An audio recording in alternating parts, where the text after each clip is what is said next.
and Karura Intermediate School from 1958 to 1961. He therefore joined St. Mary Mission High School in Alaska in the United States. The Honorable Githunguri studied political science and economics at the Yampa Valley College in Steamboat, Colorado, and the Emporia State College in Emporia, Kansas, where he graduated with a Bachelor of Arts in Economics and Political Science in 1967. Madam Speaker, the Honorable Githunguri began his career as an administrative officer in the Office of the President in the then Eastern Province in mid-1967. He was later posted as Divisional Officer in Meru, Chuka, Isiolo, Coast, and later in Tana River. The Honorable Githunguri joined the National Bank of Kenya in 1969, where he rose through the ranks of Executive Chairman of the bank. He later went into private business and was a skilled entrepreneur with an eye for diverse business opportunities. His most notable business is the Radiant Towers located in Nairobi Central Business District. The Honorable Githunguri joined politics in 1997, where he vied for the Kiambaa parliamentary seat, but lost. In 2007, the Honorable Githunguri vied again and was elected to represent Kiambaa constituency, where he served his term diligently. Most notably, through the Constituency Development Fund in 2013, the Honorable Githunguri retired from politics after he unsuccessfully vied for the senatorial seat in Kiambu County. The late Honorable Githunguri was an astute civil servant, a respected family man, and an admirable politician, a successful businessman, and a mentor to many. He is survived by his 6 children and 10 grandchildren. Madam Speaker, on my own behalf and on behalf of my family and the people of Kiambaa constituency, I wish to take this opportunity to condole with the family of the late Honorable Stanely Githunguri, the people of Kiambu County at large, all his relatives and friends, and his people, and the people of Kenya at this difficult time. Madam Speaker, with your indulgence, may I request that we all stand to observe a minute of silence in honor of our departed colleague. May his soul rest in eternal peace. Thank you, Madam Speaker.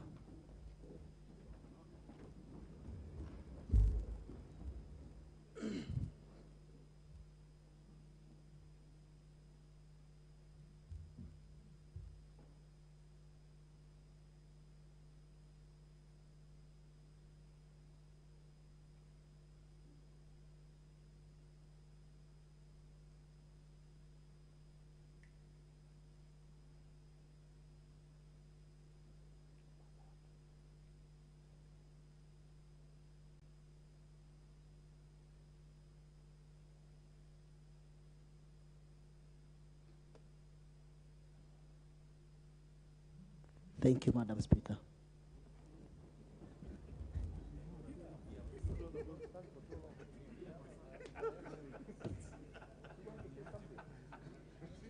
Honorable members, I will allow for comments for half an hour. Maybe if every member can speak for 3 minutes each, we shall be able to proceed. But I see there is an intervention by the leader of minority, Honorable Wandanyi. Madam Speaker, let me join the member for Kiambaa and indeed the people of Kiambu County and Kenya at large in expressing my very, very deep sympathies and condolences to the family of Honorable Stanely Munga Githunguri. Indeed, just like we've heard, the Honorable Githunguri belonged to that generation of post-independence Kenya, of nationalists who took it upon themselves to nurture our then nascent civil service and contributed immensely to the civil service as we know it today. He was also an astute business person, going by the record he has left behind. One of those entrepreneurs that any upcoming business person or entrepreneur would want to emulate, the Speaker. Going by the stories we hear of how he battled the then one-party state or system to survive in business, Madam Speaker, is a testament to the fact that he was resilient. But more importantly, as I conclude, Madam Speaker, is that Honorable Githunguri was Democrat. He was a Democrat, and he contributed immensely in the fight for the second liberation. As many of us know, Madam Speaker, Honorable Githunguri was very close, and he worked very closely with the leadership of the then second liberation movement, especially the Forum for the Restoration of Democracy. And he, in fact, many a time he even housed the pro-reform movement and its leaders in his premises, Madam Speaker. And therefore, as we send him off, Madam Speaker, it's a challenge to all of us that we need to look back and say, what can we do in the furtherance of the ideals, the very progressive ideals that Honorable Githunguri cherished while he was alive. And more importantly, as I conclude, Madam Speaker, is what can we do to enhance our national unity that Honorable Githunguri was so passionate about during his time on earth. Madam Speaker, with those very many remarks, I say pole kwa familia, and may the Almighty God rest his soul in eternal peace. Thank you. Honorable Member for Saku, Honorable Didi Raso. Thank you very much, Honorable Speaker. Honorable Speaker, I join the rest of Kenyans to convey our deep condolences to the people of Kiambaa. Honorable Stanely Githunguri is among the forefront entrepreneurs in Kenya. People who did business, people also who did legitimate business, but also he never remained in business.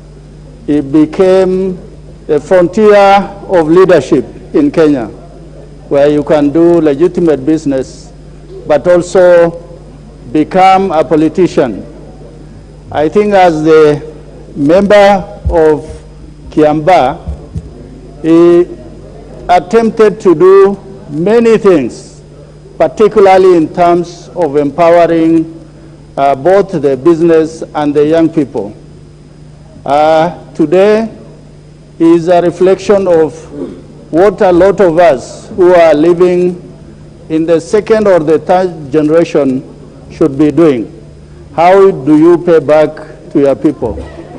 With those few remarks, I want to say, may the Almighty God rest his soul in the eternal peace. Thank you, Honorable Speaker. Honorable Member for Tharaka Nithi, Sir George Murugara. Thank you. Thank you very much, Madam Speaker. I'm the member for Tharaka in Tharaka Nithi County. But allow me, Madam Speaker, to join the Honorable John Kawanjiku and the great people of Kiambaa in mourning the passing off of an icon from that particular constituency. Stanely Munga Githunguri was well known in almost all circles. As an administrator, he worked in Chuka, Tharaka Nithi County, and folklore has it that he was quite astute. When they tried to make him change curtains in respect of his house so that he would actually have the house used by the president, when they were not funding it, he actually refused.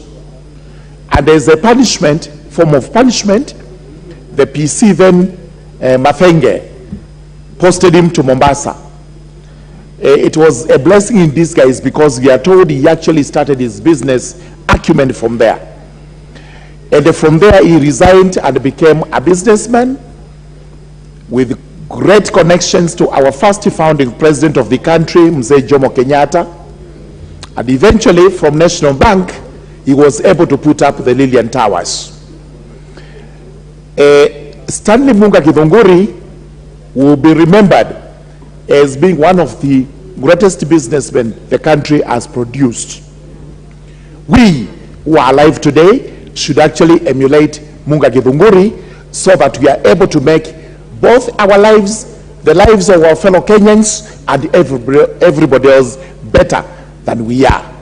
May the soul of Stanely Munga Githunguri rest in everlasting peace. The Honorable Richard Yegon, Bomet, member for Bomet East. Thank you very much, Madam Speaker. I would also like, as my colleagues joined the nation in condoling the greater people of Kiambaa for the loss of their former Member of Parliament, Honorable Stanely Kitunguri. These are condolence messages I'm conveying from my people from Bomet. And I would like to say Stanely Kitunguri is a Member of Parliament or an individual who has contributed immensely in this country, going by the kind of business he has done in the entire country, especially Nairobi and the Kiambu County. I would like to pass my sincere condolence to Kenya at large for losing this individual, great individual, and may the soul of Stanely Kitunguri rest in eternal peace. Thank you. The Honorable John Kiragu, member for the Mourn constituency. Madam Speaker, I take this opportunity to send condolences to the people of Kiambaa and particularly to the family of the late Stanely Githunguri, a person I came to know in the year 2007 when I started doing politics. Madam Speaker, Githunguri did not know the boundaries between Kiambaa and Limuru. He had a lot of interest in Limuru. He had a lot of friends in Limuru. He has done a lot of things to support the people of Limuru. And as I stand here, I remember somebody who had a very good heart for this nation, a person who believed in this nation. He invested a lot in every part of this country. And as we remember him, we will remember a person who demonstrated confidence in the future of this country. So, Madam Speaker, I have my condolences to the family, and as they lay him to rest today, we are with them in spirit. May God rest his soul in peace. The Honorable Member for Gatundu South.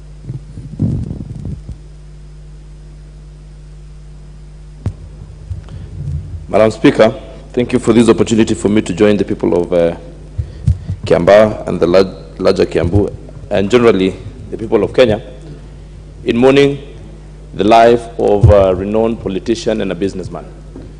Madam Speaker, Mr. Githunguri was a very good example to the people of this country because he took a fast line in education, and he was actually an educationist. A lot of people may not know that he supported so many people within the constituency of Kiambaa and the greater Kiambu in supporting young people who had a dream to become something in this country. He has also been a mentor to a lot of people. I remember, Madam Speaker, when I was running to be the Secretary General of SONU in 2007, I went to his office and he gave me very good advice about politics, and he joined a lot of other old men in mentoring budding politicians like myself and the Honorable Babu Owino. So, Mr. Speaker, or Madam Speaker, I joined the people of Kiambaa in condoling with the family that is laying him to rest today, and may his soul rest in eternal peace. Thank you, Madam Speaker.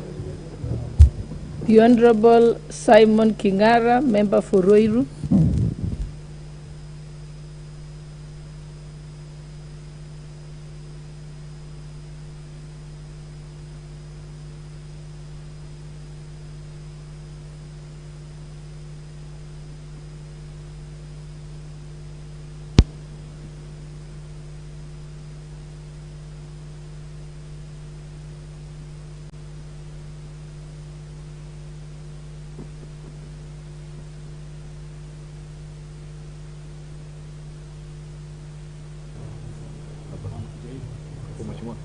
Oh, this one.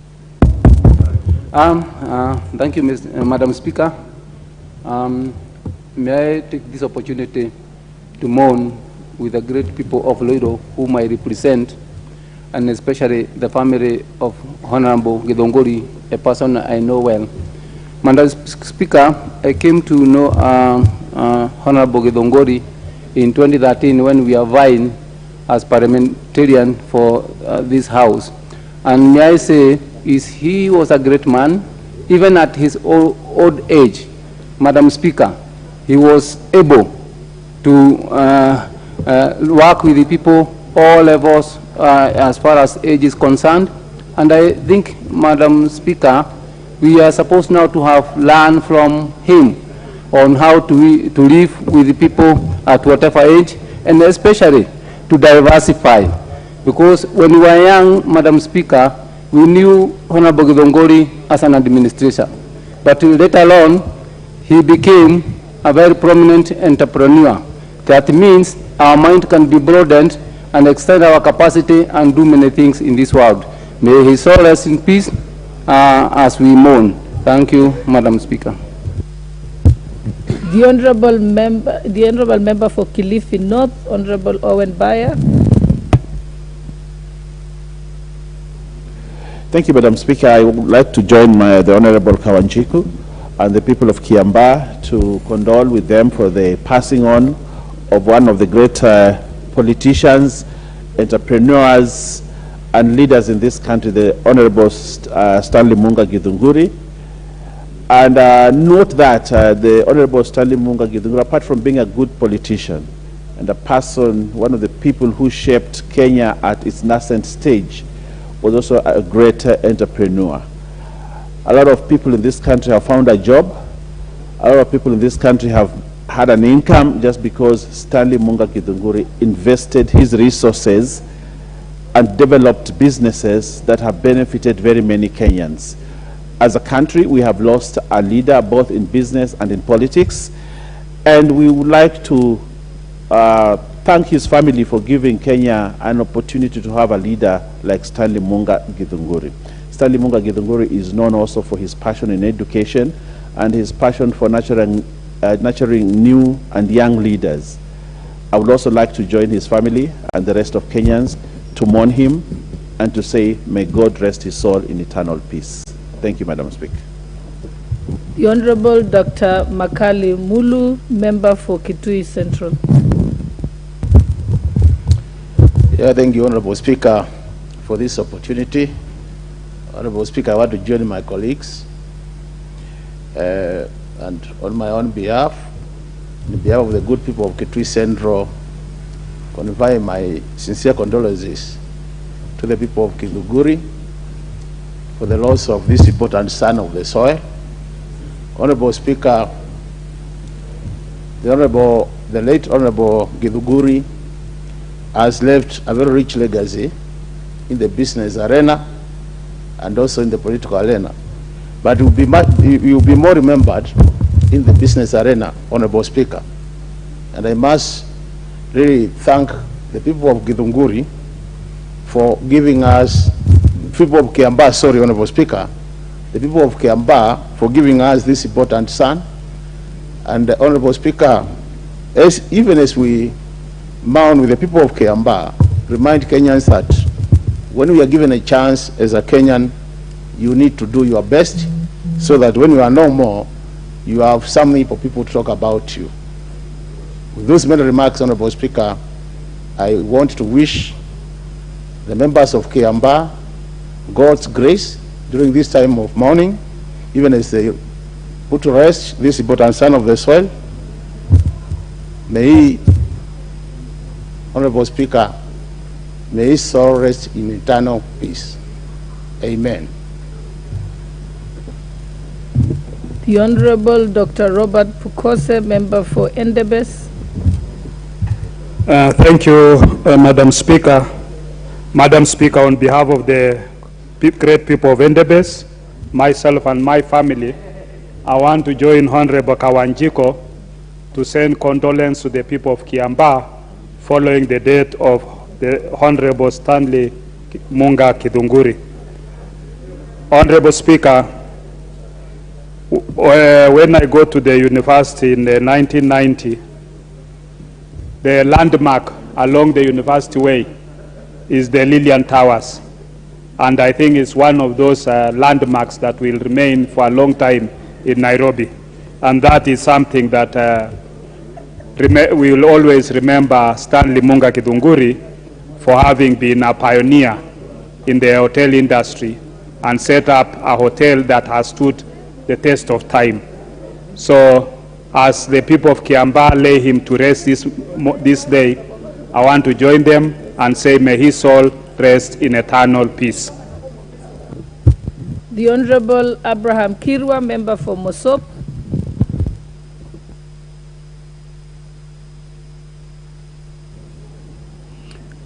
Thank you, Madam Speaker. Allow me also to join the members and people of Kiambaa as we pass the condolences on behalf of the people of Mosop as well for the passing of Mr. Stanely Kidunguri.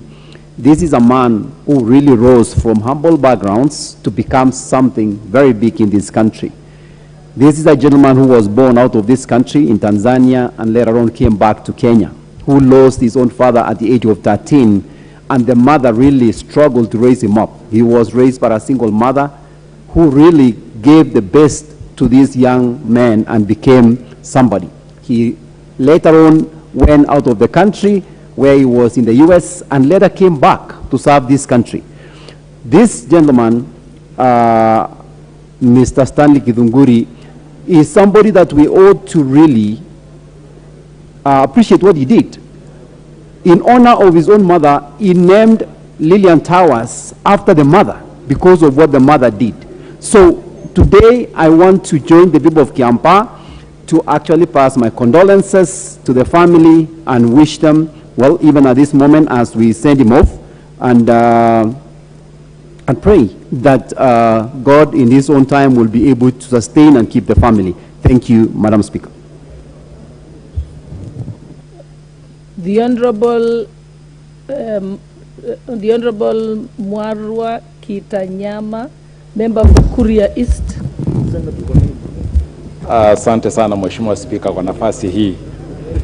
Mheshimiwa Spika, naomba nichukue nafasi hii kutoa rambirambi zangu kwa mwenda zake, familia yake, na vile vile pia kwa watoto wake ambao siku nyingi watu wengi hawawatambui kwamba kwa sababu ya wazazi wao kutekeleza majukumu ya kitaifa, wanakuwa kwamba na wao wamebaki bila huduma hiyo ambaye labda kwa kawaida watoto wengine wangeipata.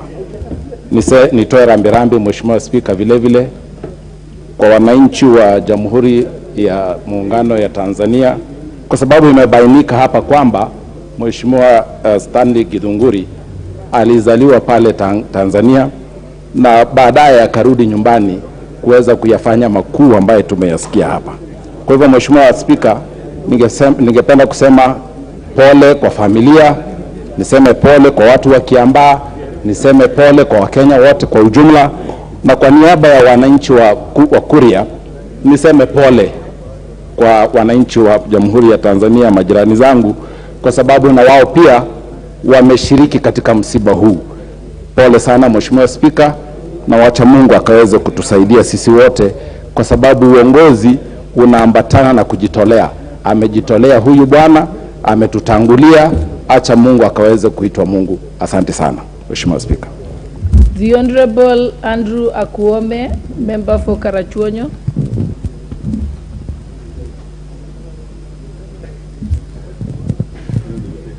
The Honorable,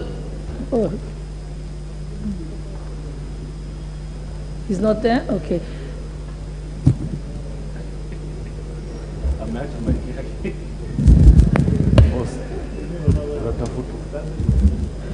Thank you, Madam Speaker. Sorry, I've been twisted here and there to get the microphone, but at last I've got it. On behalf of Karachuonyo people, and on my own behalf, Madam Speaker, I wish to register our condolences to the people of Kiambaa and also to the family of the late. I first knew of the name of Mr. Githunguri when Lillian Towers was coming up. It was a landmark. It is something for which I'm sure Kenya is going to remember him for a long time. My condolences to the late.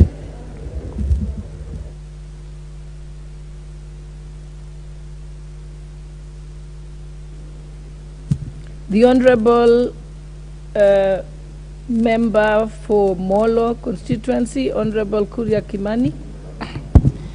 Thank you, Madam Speaker. I would like to take this opportunity to condole with the Honorable Kawanjiko and the great people of Kiambaa on the loss of this great gentleman of the Republic of Kenya.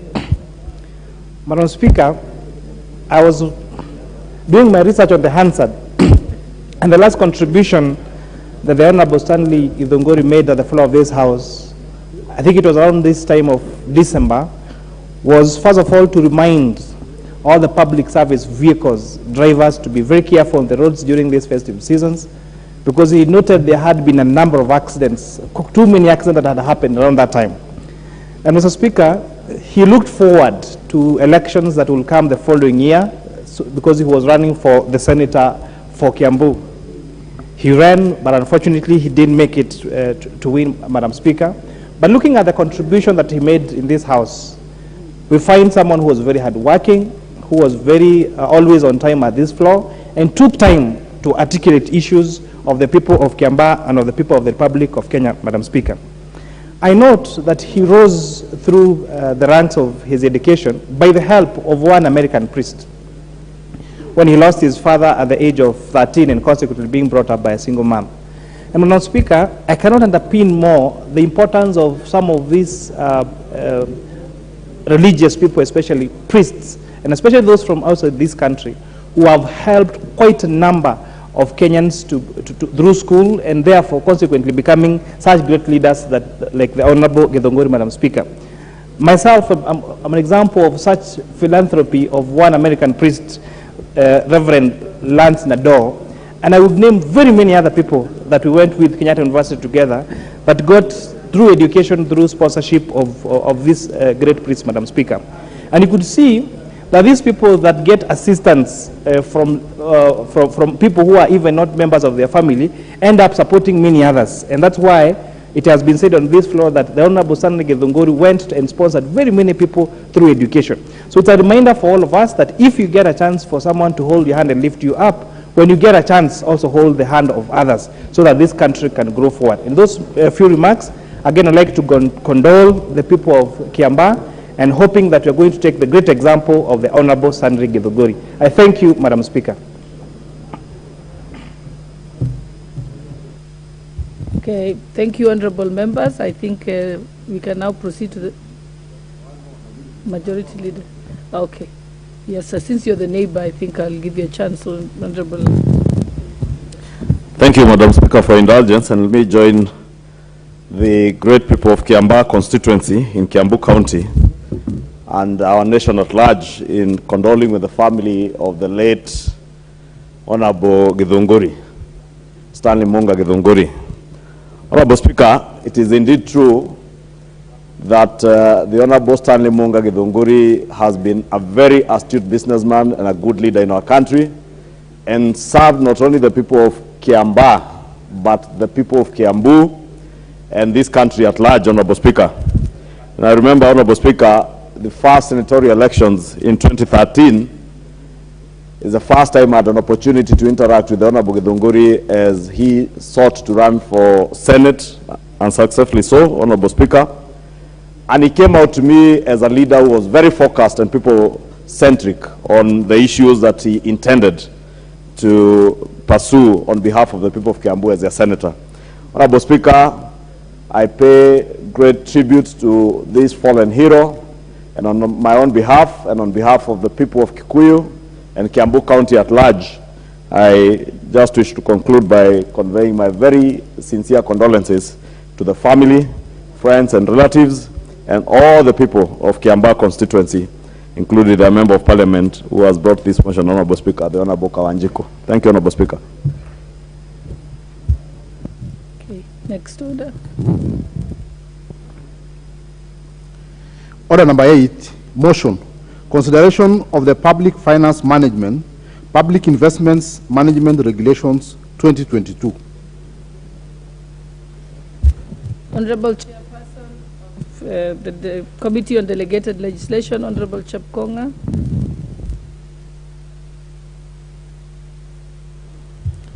Thank you, Honorable Speaker. Honorable Speaker, I wish to move that this House adopts the report of the Committee on Delegated Legislation on its consideration of the Public Finance Management, Public Investment Management Regulations 2022, laid on the table of the House on Wednesday, November 30th, 2022, and pursuant to the provisions of Section 24, subsection 4 of the Public Finance Management Act of 2012, approves the Public Finance Management Public Investment Management Regulations 2022, published as legal notice number 54 of 2022.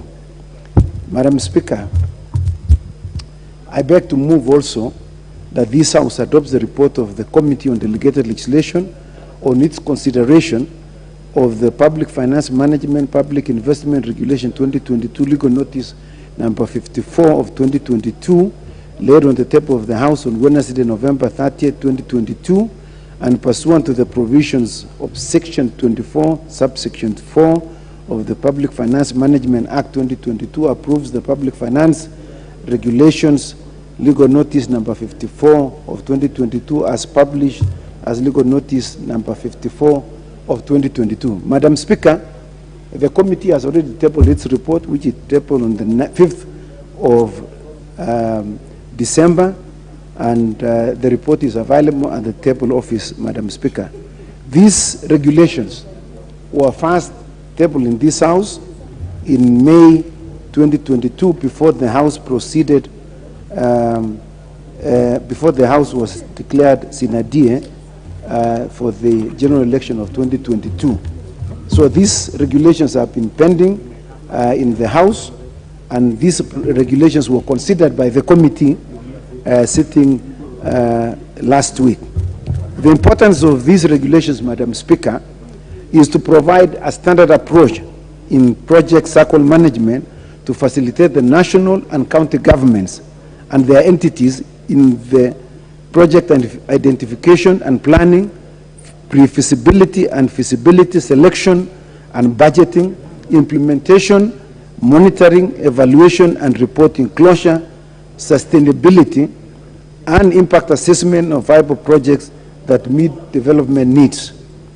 Madam Speaker, the regulations are intended to establish and maintain public investment and management information system to inform decision-making in all public institutions with regard to investments in those particular areas, Madam Speaker. It also seeks to clarify the roles and responsibilities of various institutions in the public investment management process. It also will include, Madam Speaker, all those who will be using public monies that are drawn from the consolidated fund, including the NGCDF, the NGAAF, NGAF, and any other that is expended by the members of parliament.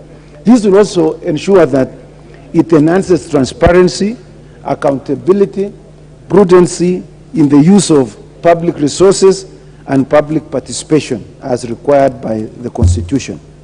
The committee was notified that the promulgation of these regulations will occasion very minimal expenditure to operationalize these regulations, and which can be accommodated within the current ceilings in the sector of the Ministry of National Treasury and Economic Planning. So it will not cause any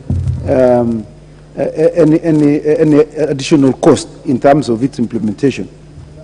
Madam Speaker, the committee was notified that over the recent past, the government has been increasing public investment at both levels of governments. Specifically, in the last 5 financial years, the government cumulatively allocated over 4.2 trillion in development budget to finance public investments projects across the country.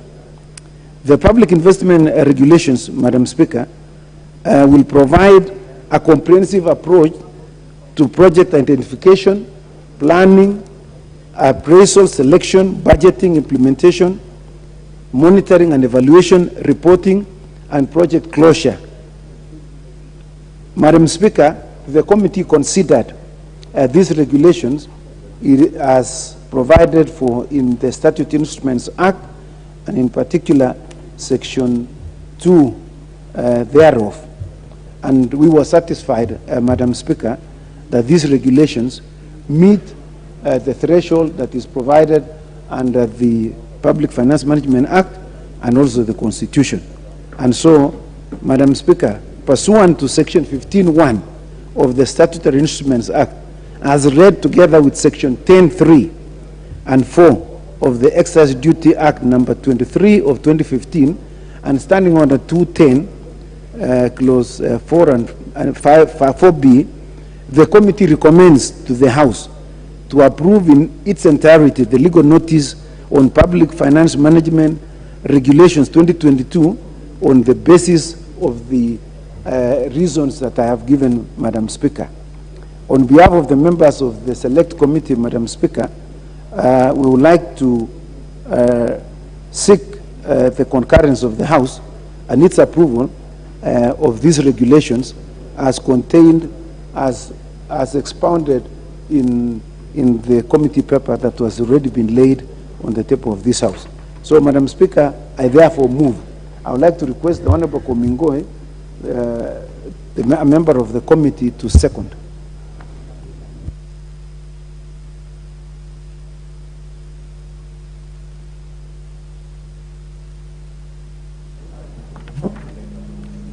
Madam Speaker, in rising to second the motion, the approval of these regulations, I wish to state that these are timely regulations that is going to help us manage the assets and the investment that the county governments and the national government is making in its projects. It is worth to note that in providing the project management circle and in providing also the inventory, the information management of all projects, this country is going to have a well-coordinated approach in management of our investment portfolio in all sectors. Of particular interest, Madam Speaker, will be the categorization of all projects within the regulations, that we will have large projects, medium projects, small projects, and mega projects. This will help assist in sourcing of projects and also funding of these projects. So I rise and second. Thank you.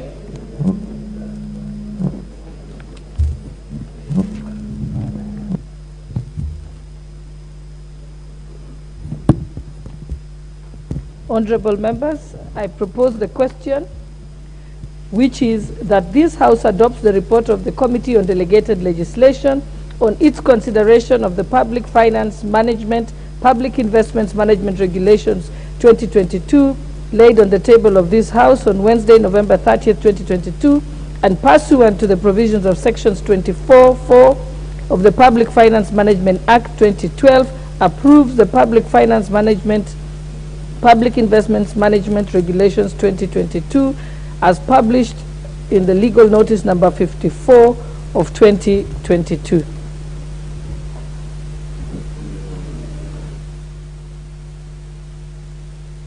Honorable Leader of Majority.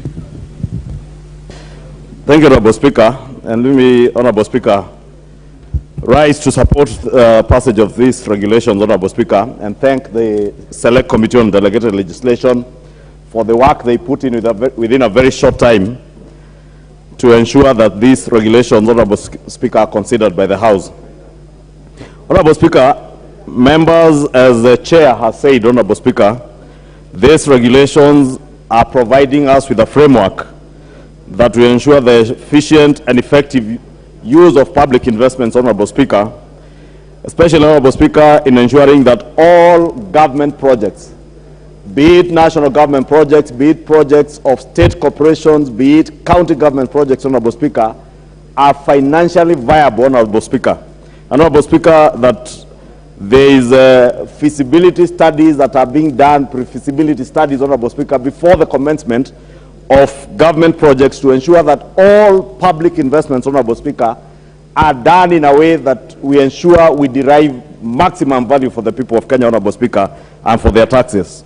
Honorable Speaker, these regulations, Honorable Speaker, will go a long way to ensuring that the people of Kenya, whether it is in public investments or it's just government resources that are being utilized, or even in public-private partnership investments, Honorable Speaker, the people of Kenya derive maximum value.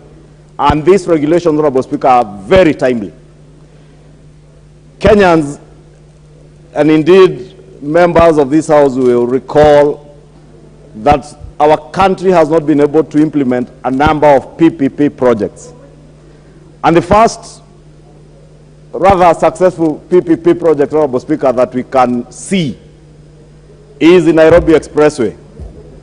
But the manner in which the expressway, Honorable Speaker, was contracted and carried out leaves a lot of questions in our minds and in the minds of Kenyans, Honorable Speaker.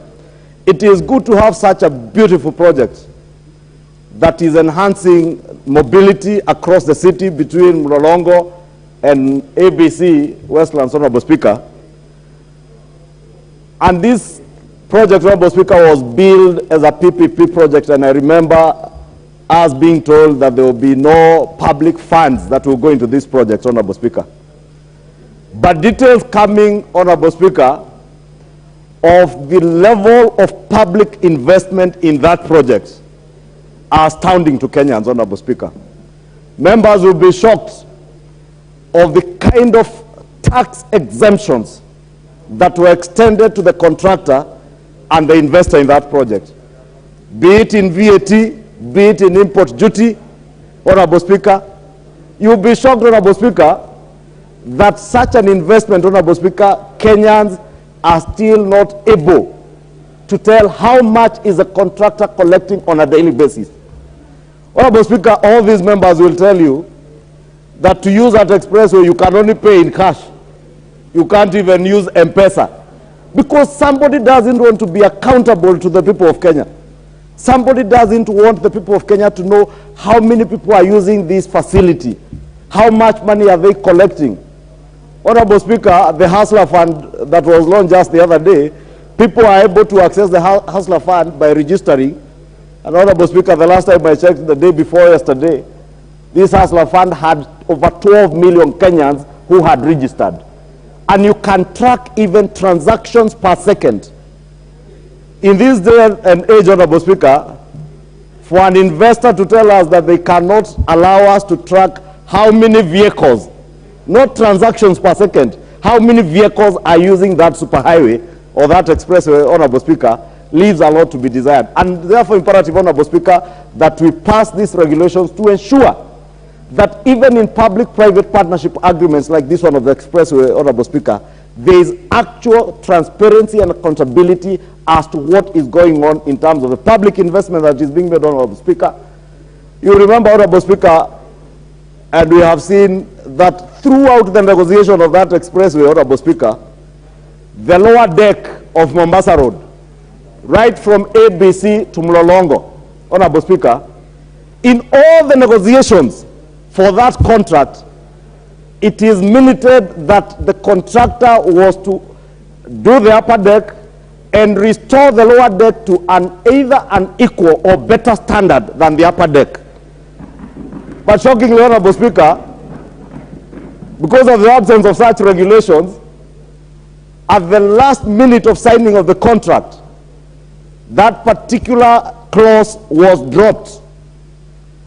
And you'll be shocked, Honorable Speaker, that a week after the elections, somebody was pushing the Kenha management to award another contract of 9 billion shillings to do the lower deck, Honorable Speaker, giving it to the same contractor without following any procurement process, Honorable Speaker. Therefore, Honorable Speaker, these regulations are indeed very timely, because it is the absence of such regulations that have made public officers capture the state and ensure people are only implementing projects that are not viable to the country but are viable for their own personal interest, Honorable Speaker. And therefore, I want to urge this House, Honorable Speaker, to support the passage of these regulations, because they will now create a very clear framework that will ensure that you indeed consider even the feasibility of a project before implementation, Honorable Speaker.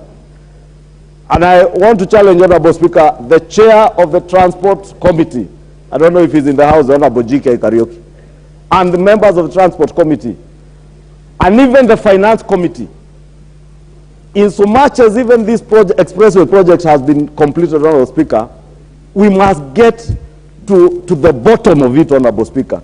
We must know, why is it that we cannot pay by M-Pesa? Why is it that we can't have an efficient and accountable system where we are able to know how much money is this contractor paying? The Finance Committee needs to check the tax exemptions that were extended to that contractor, whether they were in line with our Constitution and with our laws. They must also check, Honorable Speaker, whether the money you are paying, the contractor is paying due taxes on that money. Because, and I see the financial is behind me, Honorable Speaker, there are things that they must look into, check whether VAT and other taxes are being paid on the money Kenyans are paying for use of that road, Honorable Speaker. With those very many remarks, Honorable Speaker, may I beg that we join the chair of the Delegated Legislation Committee to pass these very important regulations for the sake of our country and the sake of public investment, Honorable Speaker, and ensuring that we safeguard what we are sent here to safeguard, the taxes and the resources of the people of Kenya. With that, I beg to support. Thank you. The Honorable Charles Onchoke, member for Bonchari.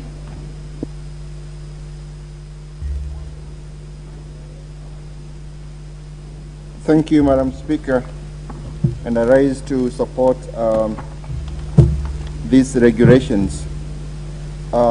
It's good practice that we're able to define and specify a project as opposed to adopting a general approach that becomes very expensive, it becomes cumbersome, it becomes a problem to the entire nation.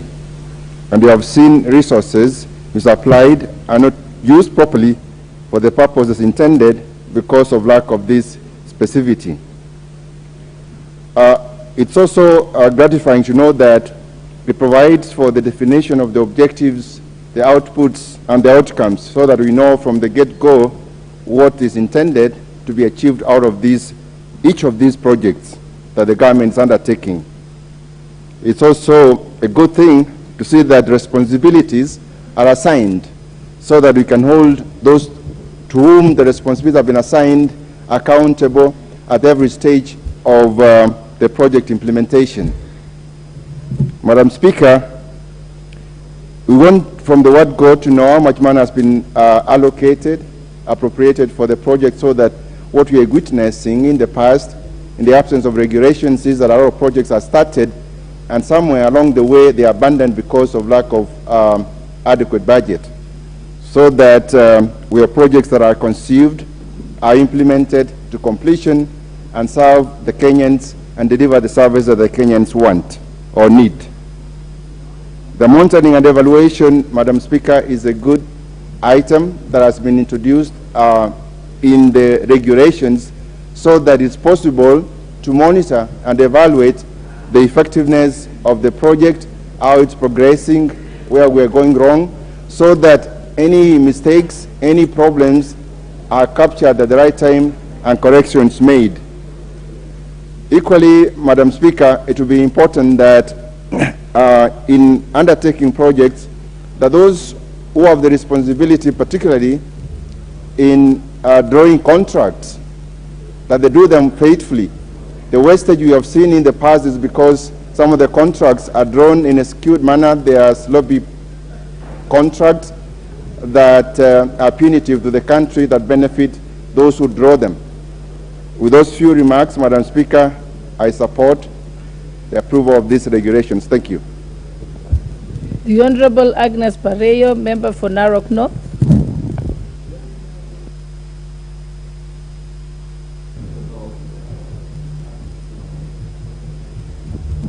Thank you, Madam Speaker, for giving me this opportunity to add my voice to the motion that is on. And I stand to support because when we put regulation in place, we will be able to monitor, and we can use regulations as a monitoring tool to know where we want to go and where we are. And we can as well monitor the resources that have been used to these projects. So I stand to support. Thank you.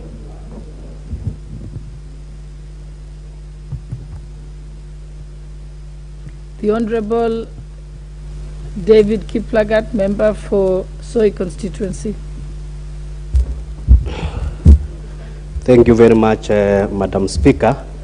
I stand to support the motion brought by the Committee of Delegated on the regulations that are meant to support public investments. It's very important that as Parliament, we are abreast of all the regulations, and for the functioning of government, we make sure that at least all the regulations that are meant to make sure that we have our finances being managed well, and we support the committee report. And I want to say it's very important that, Madam Speaker, that we pass these regulations so that the government can work in an orderly manner, and so that we can have benefit in the investments we are making in this country. Thank you very much.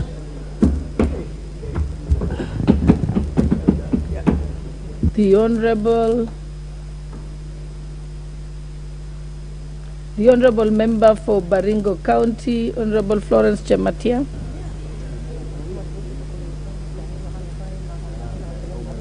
Seems like people put their cards and then leave. The Honorable Member for Kangema, Honorable Peter Kihungi. Okay, thank you, Madam Speaker. I start to support the committee report on the regulations to manage PPPs. Madam Speaker, as the leader majority has put it, whenever an investor comes in the country and he does his investment and there are no regulations that guides, like they have in SGR, sorry, in expressway. Madam Speaker, without regulations, even the contractors who have been working mostly as subcontractors in those contracts, most of them have suffered because the procurement process doesn't clearly give guidelines on whether, if contractor is not comfortable with the pay, with how he is dealing with the investor, he is not able to put his litigation or to raise his issues on how much, on maybe termination of the contract. Therefore, Madam Speaker, I wish the regulations are very critical and very important, and also on the management of the investment. As the majority has put it, we can't understand, they were given good tax exemptions. The government did put a lot of money because the investor came with money, but it was then our government and our taxes that were used maybe to acquire land. If you look at the Nairobi Expressway, it was done inside the town. There was a lot of money on relocations of power, relocations of pipelines, relocations of a lot of facilities. It costed billions of our taxpayers' money. But now, you find the investor, you can't account for all the investment the government has done on it.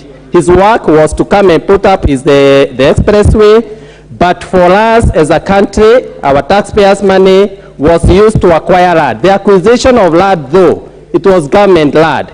There were people who were compensated. Water was relocated. The electric systems were relocated. Therefore, it costed billions of money. But whenever the investor now crosses that, you don't have to know how he's using his money, he doesn't pay taxes. Whenever we are paying on that expressway, he doesn't pay taxes. Where will the government recover its money? Madam Speaker, we need regulations. Even if he has put his money, he has also to understand that we have put our money as a government, and also the government want to see its finances being recovered. Therefore, Madam Speaker, I wish to support the regulations so that it can be clear on how the investors are working, and also on how the government money that are put on PPPs are being used and how it is being refunded or acquired back. Thank you, Madam Speaker.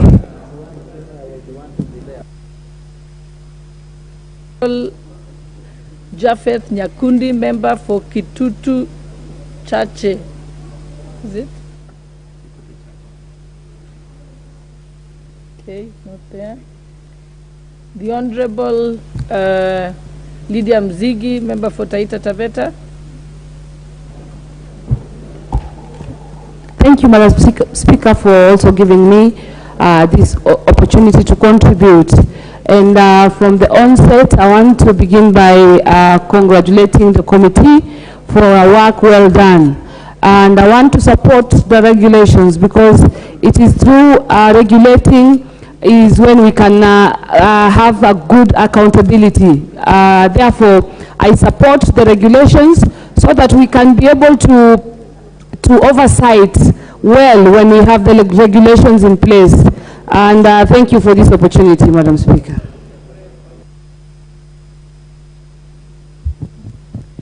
The Honorable Beatrice Alachi, member for Dagoretti North.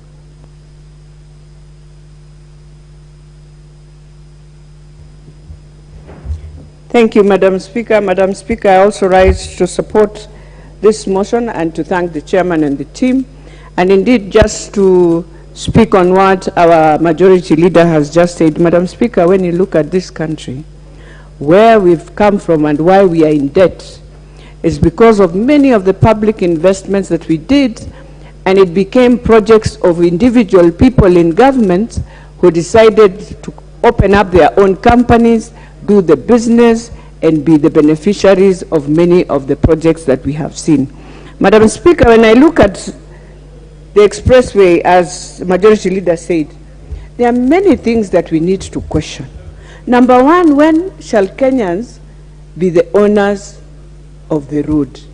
And I know right now, definitely they are making even that if indeed the committees can really interrogate, we can be able to know this road by 4 years, 5 years, can be now a resource for government. And so that also government can make indeed some resources to repay back other debts that we have. Madam Speaker, as we move forward, we also need to appreciate that these regulations are now going to help us more on many other PPP programs that we are going to have, or projects for government, that will ensure that government is able to sit in and say, this is how we would wish this project to run. But more importantly, if indeed this project of Express was given exemption of tax, then indeed we must go back to them and they must pay government, so that government can also get revenue, Madam Speaker, to use and also to pay. We find ourselves in a situation where we have very many opportunities, Madam Speaker, but us ourselves as Kenyans are killing the same opportunities. And so I want to urge those in government that indeed if we have this and you want to do business, it is okay. But remember, it is also your country. Don't just do business to kill others and to remain alone. Then you make many others poor for you to benefit. It won't help you at all. So for us, Madam Speaker, in this House, and I'm hoping this august House, the 13th Parliament, can change and bring back the opportunities that Kenyans have lost, opportunities of Qatar going to Rwanda, opportunities of many other investors just getting disappointed with our country on how we run things, and these regulations must support that, and we should stop to being the bottlenecks of those who kill businesses in our country and kill jobs for our young people, and now start appreciating that it is for us to revive where Kenya had gotten lost. With those few remarks, Madam Speaker, I beg to support. The Honorable David Ocheng, member for Ugenya. Thank you so much, Madam Speaker. Madam Speaker, for the last 15, 20 years now, we have, as a country, spent enormous resources and competences trying to raise our level of our ease of doing business indices. We as a country have, in last parliament, for example, we passed the companies law, we did a new succession law, we've done new investment laws in this country, all geared towards attracting investments to the country, Madam Speaker. Madam Speaker, the paradox about this is that the investments that we are now making in the public sector has become the new golden bag. The investments being done in the public sector has become the new corruption fronts, Madam Speaker. Madam Speaker, at the advent of devolution, in 2013-14, we saw people who are white, not so white, signing agreements with county governments. If anyone in Gishu will be told, this is a private investor doing this. I remember one in Homa Bay, there was one who came to Homa Bay to do houses for, I think, 2 billion shillings. There's one who came to Kisumu to do waste management. Another one in Busia too for waste management, Madam Speaker. Most of this ended up as corruption scandals because, Madam Speaker, there has not been a framework for ensuring that if you're going to give our resources, if you're going to say that we are giving our resources to public investments, there's a framework through which, first of all, the government concerned will process these ideas. For example, if you want to give, we're having an issue now in Siaya County with the Yala Swamp. If you're going to give a private sector Yala Swamp, how do you select the private investor? Is there a system where we have 2, 3 guys who want to come on board? There's this 50,000 acres that is very prime, and there's company A, company B, company C who want to invest. How do you choose which one is the best? How does the public participate in these processes? And do we then have, for example, a public repository information where, for example, we know that if you want investors in the area of aquaculture, these are the guys to go to. If you want investors in blue economy, these are the guys to go to. If you want investors in sugar, these are the guys to go to, Madam Speaker. What has happened in the country, and I say this with so much respect, that even in the housing that we are now hyping as a government, if we are not careful with what is happening now, we'll end up with a similar problem where, for example, in the last 2 weeks, 3 weeks, I've seen almost 100 adverts for housing projects, Madam Speaker. Most of these are public investment projects. They are being done across the country in all the counties. How I wish that when this is being done and these regulations are enforced, we can ensure that the people we are giving our resources, because, Madam Speaker, I've seen places where, for example, 1,000 acres of land is being given for housing, 50 acres of land in Komarok, 20 acres of land in Siaya and Homa Bay and whichever place. Are we ensuring that the people we are giving our public resources to invest on have the capacity to finish this project so that they don't become white elephant, Madam Speaker? Madam Speaker, I mean, say much, but it will be important, Madam Speaker, even as we implement these regulations, to ensure that this Parliament and the relevant committees concerned are able to keep a tab on all these investments, be they in housing, lands, be it in agriculture, be it in energy. We must follow up and ensure that we are getting value for money, and above all, creating jobs where these investments are concerned, and promote transparency. Madam Speaker, I support. Thank you. Member for Saku. Thank you very much, Madam Speaker. Madam Speaker, I wish to add my voice to this. I think over the years, we have seen loss of public funds through projects, and we end up in white elephant projects, and then we ask, when did the rain begin to beat us? It is because there's no regulation. Individuals, whether they're executives or politicians like ourselves, they sit in a corner of a room and they cut deals. Those deals is not about Kenyans and services that Kenyans must accrue by virtue of actualization of that particular project. Madam Speaker, this country is looking at things like foreign direct investment, joint ventures, and public-private partnership. Going forward, that will involve colossal amounts of money. If there's no regulation, where will be the accountability?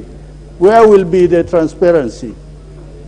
And to this, I think going forward, what we need as a country is to have manuals out there where if I want to bid for a project, or if I want to see the status of a particular project, or I'm in charge of a department or a ministry, then I have a guideline framework to be able to undertake projects or works on behalf of my country, but there is sufficient understanding that what I am doing is within the ambit of the law of the land. So for that reason, I support what the committee has provided, but I want to suggest let us not just leave it at the regulation. Let us have manuals that is available to Kenyans. Thank you, Honorable Speaker.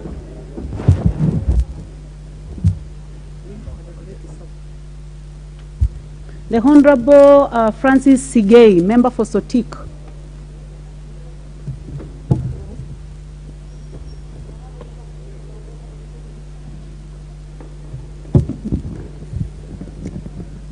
Thank you, Madam Chair, for giving me an opportunity to contribute to this very important motion. Chair, I think as our mover stated, we have had a lot of hurdles in getting the maximum revenue for government. And this is because of the regulations which have not been put in place. And therefore, I stand here to support that this motion be passed so that we can get effective and maximum collection of revenue. Thank you, Mr. Speaker. Thank you. The Honorable Jerusha Momanyi, member for Nyamira.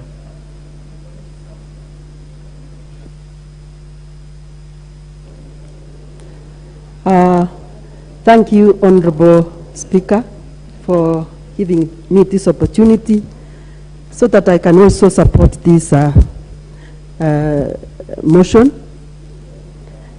Indeed, it is obvious, even in an house, if there are no rules, if there are no regulations, there is a lot of confusion.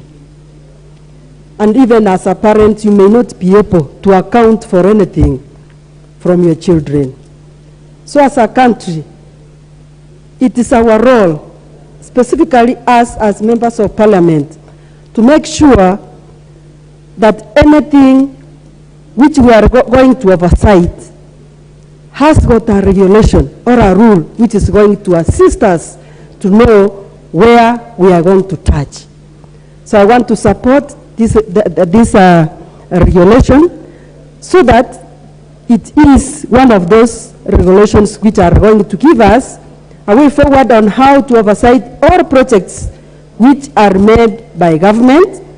And as members of parliament, we should also understand, because we are the people who are entrusted in making the law, we should be ahead of making sure that anything which happens within our country is anchored in law, and we are able to know how to go about in oversighting it.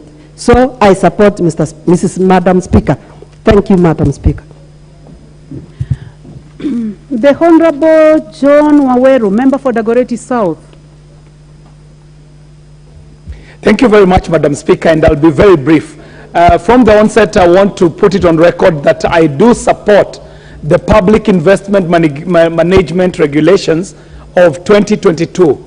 Madam Speaker, there needs a framework for how this country is going to go into the investments that are going to be funded either through public-private partnerships or joint ventures or any other investment that will be requiring us to go beyond what is provided for by the Exchequer. Madam Speaker, this becomes so critical, especially when we realize that in the last few years, we've had investments that have ended up becoming liabilities, Madam Speaker. Madam Speaker, the space of how government interacts with private investors to bring public goods ought to have a solid and robust legal framework. So I want to commend the proponents of these regulations, Madam Speaker, and in the same breath also commend the committee that has presided over the framing of these regulations, especially with the speed at which they have brought them here. Madam Speaker, while moving this motion, the leader of majority did allude to a project in the name of the expressway, Madam Speaker. Madam Speaker, this was a project that was intended to clear congestion in this city. The investment that went into it, some of the rep codes are telling us that on the expressway, we were building 1 kilometer of road for R1 billion, Madam Speaker. Even in the strangest country, Madam Speaker, no one can be in support of such investment, Madam Speaker. The framework with which we shall be paying for this project, whether it shall be through the tolls or through the clauses that were changed in the last minute that require the country to pay straight from the exchequer if the tolls do not meet the target of that is expected for repayment, is an arrangement that cannot be allowed to be repeated, Madam Speaker. So, Madam Speaker, to my mind, the investment that went into the expressway was enough to decongest this city if it had been invested well in a mass transit system, in trams that could have been laid out across the city. But the situation we find ourselves in currently is that there is a beautiful upper deck that is serving a very select part of the population in this city. However, where the masses are traveling, which is the lower deck, is in an unmotorable condition, Madam Speaker. That is why in the last parliament I had brought a question to this house asking, does the ministry intend to repair the lower deck of Uhuru Highway, where most of the hustlers, most of the people in the city commute using the lower deck? The upper deck is a preserve of the few who can afford to pay the toll up there, Madam Speaker. So, Madam Speaker, I'm in full support of a framework that will bring regulations to public investments so that our investments become actual investments and not liabilities that shall be tied around the neck of the taxpayers for years that we cannot count. Madam Speaker, I'm in support of the public investments management regulations of 2022. Thank you very much, Madam Speaker, for the opportunity. Thank you. The Honorable Makali Molu, member for Kitui Central. Yeah, thank you, Honorable Speaker, for this opportunity to also add my voice into this debate on the public investments management regulations. Honorable Speaker, this House did pass the Public Finance Management Act of 2012. And in that act, there are a lot of articles discussing matters public investment. And these regulations, which we are discussing this morning, Honorable Speaker, are very important because they do provide the operational framework for implementation of the public investment initiatives. Honorable Speaker, any investment, either by a country or by an individual, is expected to generate some revenue for the country, except those ones which are of public good. Honorable Speaker, in the old days when I used to work in Treasury, we used to have what we used to call public investment programs, where the government will have technical people who will look at all aspects of investment and be able to advise the government, and in a priority manner, say which projects rank priority number 1, which ones rank second level, and which ones rank third level. And Honorable Speaker, over time, we seem to have lost that chance of ranking our public investments. And I see these regulations putting us back to the right track in terms of making sure that whatever we invest in as a country, Honorable Speaker, benefits Kenyans.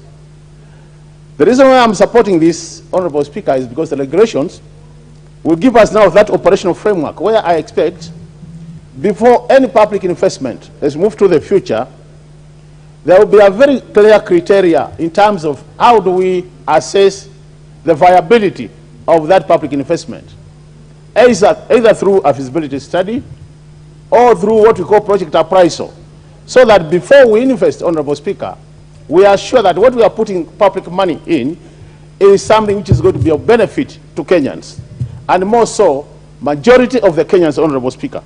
Honorable Speaker, in these regulations, I'm imagining that we'll have a chance through the regulations, Honorable Speaker, also to discuss the funding framework. Because anytime I listen to the Honorable members discuss this, Honorable Speaker, you realize that as we fund these public investments, we can do this using our own resources, which are generated through taxation of, through taxing Kenyans, Honorable Speaker. But also some of these public investments are being funded through external sources, Honorable Speaker. And I think there should be a very clear distinction, Honorable Speaker, in terms of where we are funding our public investments through external support. Because in such a case, Honorable Speaker, it is very important that where we are doing external resources, Honorable Speaker, we must have a very clear framework in terms of discussing what is the local component. Honorable Speaker, you realize that at times when we negotiate for this funding, as Kenyans, we don't provide for that local component so that Kenyans participate in such a big project. I hear honorable members complain about the expressway. And I always ask myself, even as we develop this infrastructure, was there a local component for Kenyans? So that we would be saying, even though this was done by this country, but Kenyans also contributed to this extent. So I look forward, Honorable Speaker, through these regulations to be in a situation where then Kenyans can say, any project coming to the country in the future will be having a local component and an external component, more so where the funding is coming from outside. Honorable members, you'll be surprised that most of our public investment has also become a drain to the exchequer. Why am I saying so, honorable members? This country, if you look at the records from the central bank, we are paying so much money under the title commitment fee. Honorable members, this is money which the country has borrowed through getting to commitments in terms of loans, and we have not started using those loans, Honorable Speaker, because we borrowed before we are ready for implementation.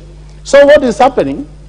Our friends, the World Bank, our friends, the IMF, end up charging this country commitment fee for not using money. Very well. The Honorable Dr. Pukose, member for Ndebes. Thank you, Madam Speaker. Madam Speaker, I stand to support the Public Finance Management Public Investment Regulations 2022 as tabled by the Committee on Delegated. And Madam Speaker, when you look at the legal notice, what does it seek to achieve? One, to provide a standard approach in project cycle management to facilitate the national and county governments and their entities in the project identification and planning, pre-feasibility and feasibility studies, selection and budgeting, implementation, monitoring, evaluation, reporting, closure, sustainability, and impact. So you look at it, Madam Speaker, that in this country for the past, projects have been started without even pre-feasibility study, no feasibility study, no proper planning. So this, and this has been very common, especially in the counties.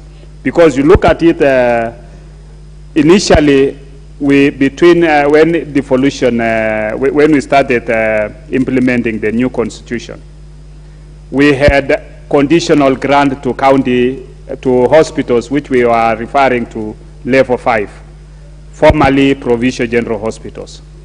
Then without even public participation, without any involvement as per our constitution, Article 10 and Article 110.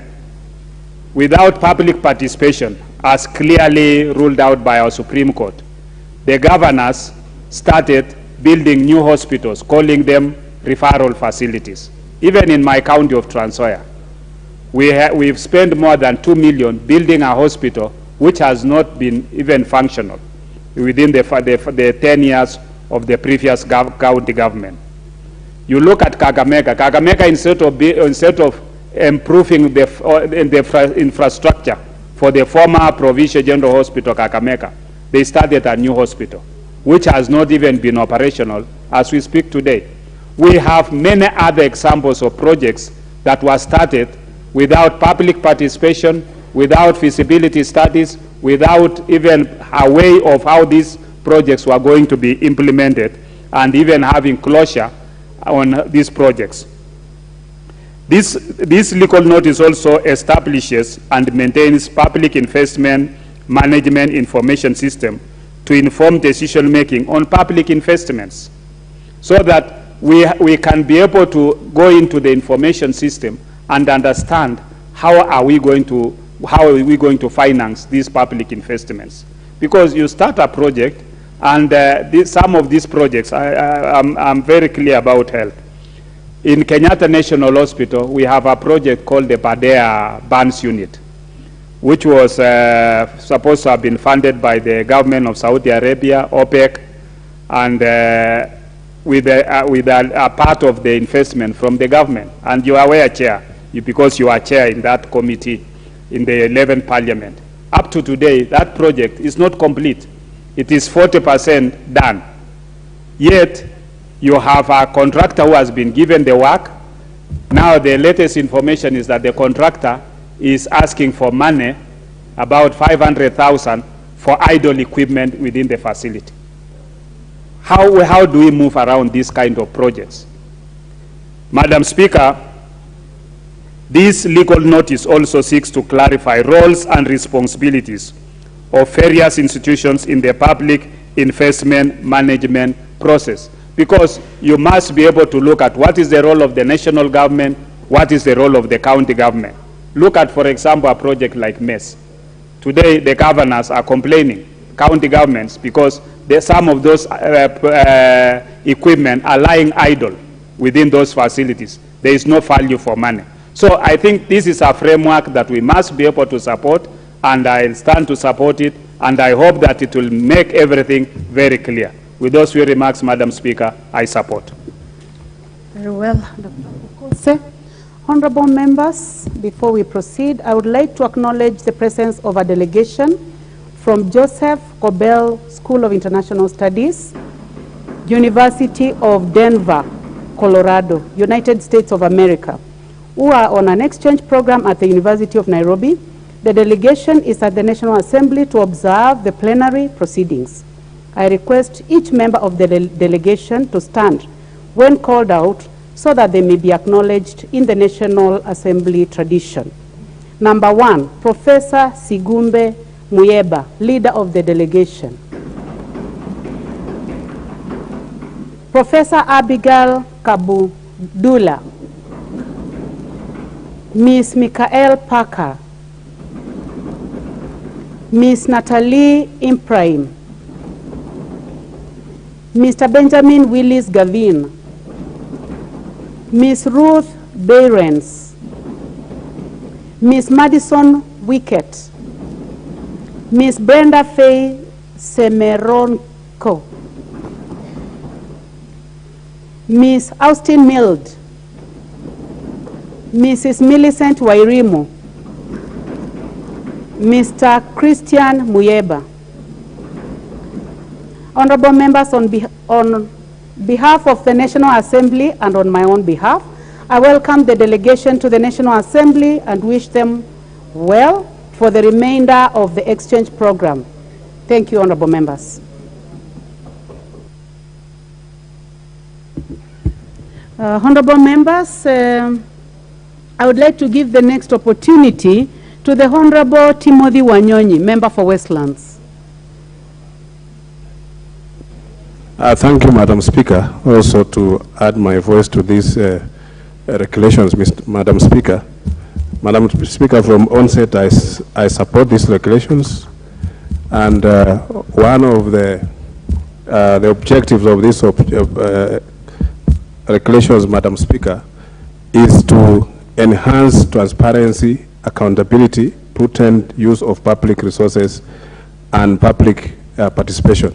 Madam Speaker, there are many decisions that have been made by public officers without involving the public, and this goes a long way to affect the resources. We find that resources are not prudently managed, and hidden information from the public, Madam Speaker. So these regulations will help enhance that transparency and also involve people, citizen participation, which is a constitutional requirement, Madam Speaker, that is mandatory for any public project that is coming in a particular region or area, to involve people whether that project is prudent, is something that is necessary for that region or not. Madam Speaker, these regulations also bring order in this management of resources in public investment, Madam Speaker, because sometimes people make decisions unilaterally without considering any other opinion.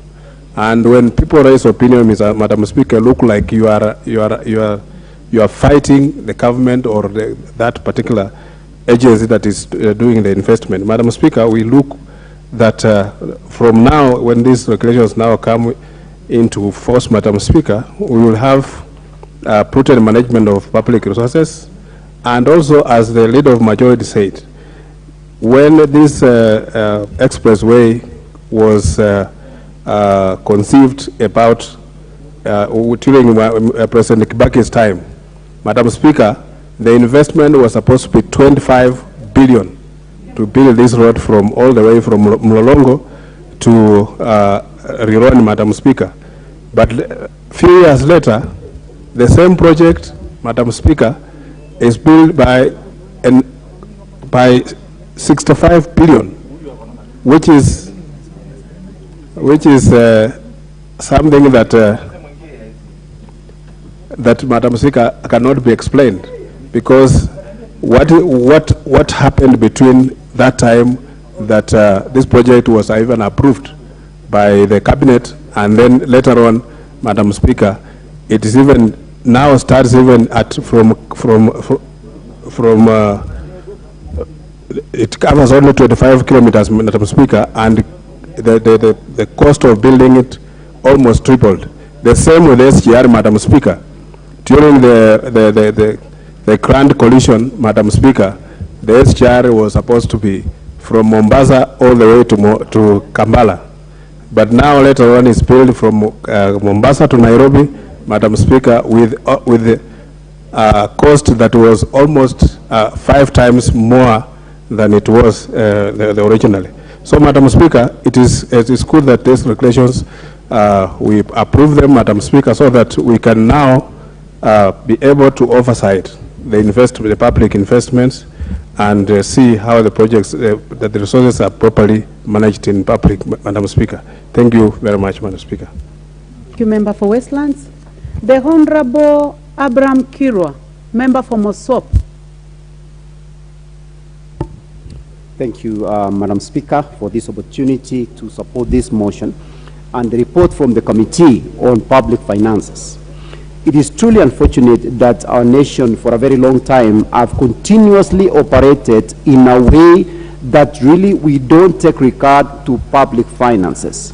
It is truly unfortunate that any new regime that comes in is always looking for an opportunity on how to make the money, how to just make a few people rich, but coming up with these policies on how to manage public finances is a very, very crucial step as a nation. And I want to believe that every one of us as a member of parliament and also as officials, we have the best interest of this country at heart. And no one should take advantage of any position to change some things to enrich themselves. We discussed a few minutes ago about the expressway. every time I go through this expressway, I ask myself two questions. Who actually is using this expressway? Very few people.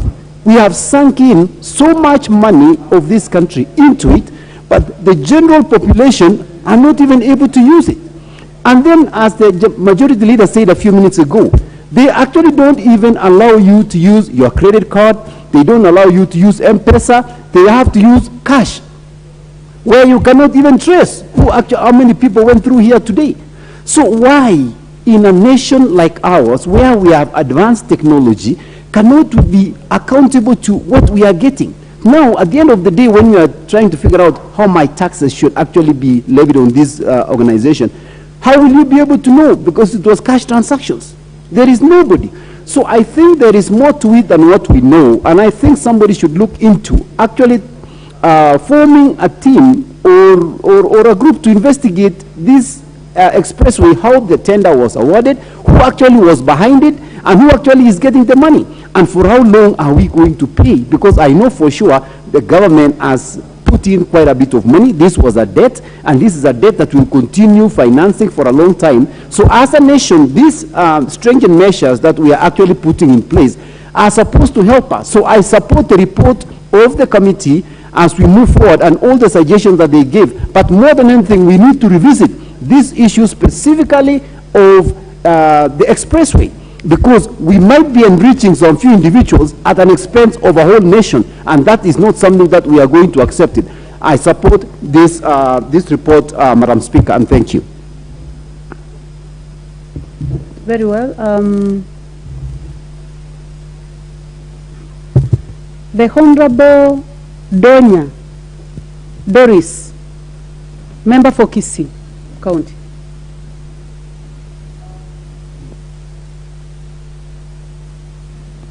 I've got you. Thank you, Madam Speaker.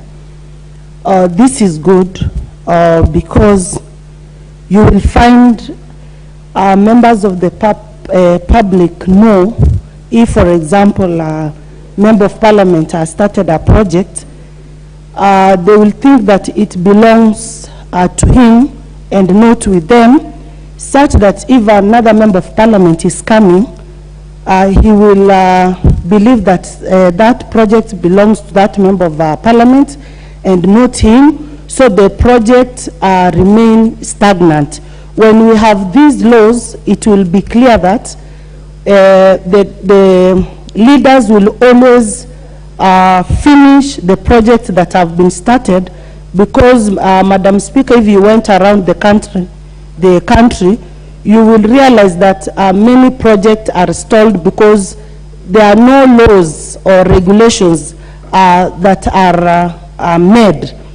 With also this, we will have the public trust our officers, because they will know this project has started, it will be regulated, it will be followed till it is finished, and the money will be monitored on how it has been spent.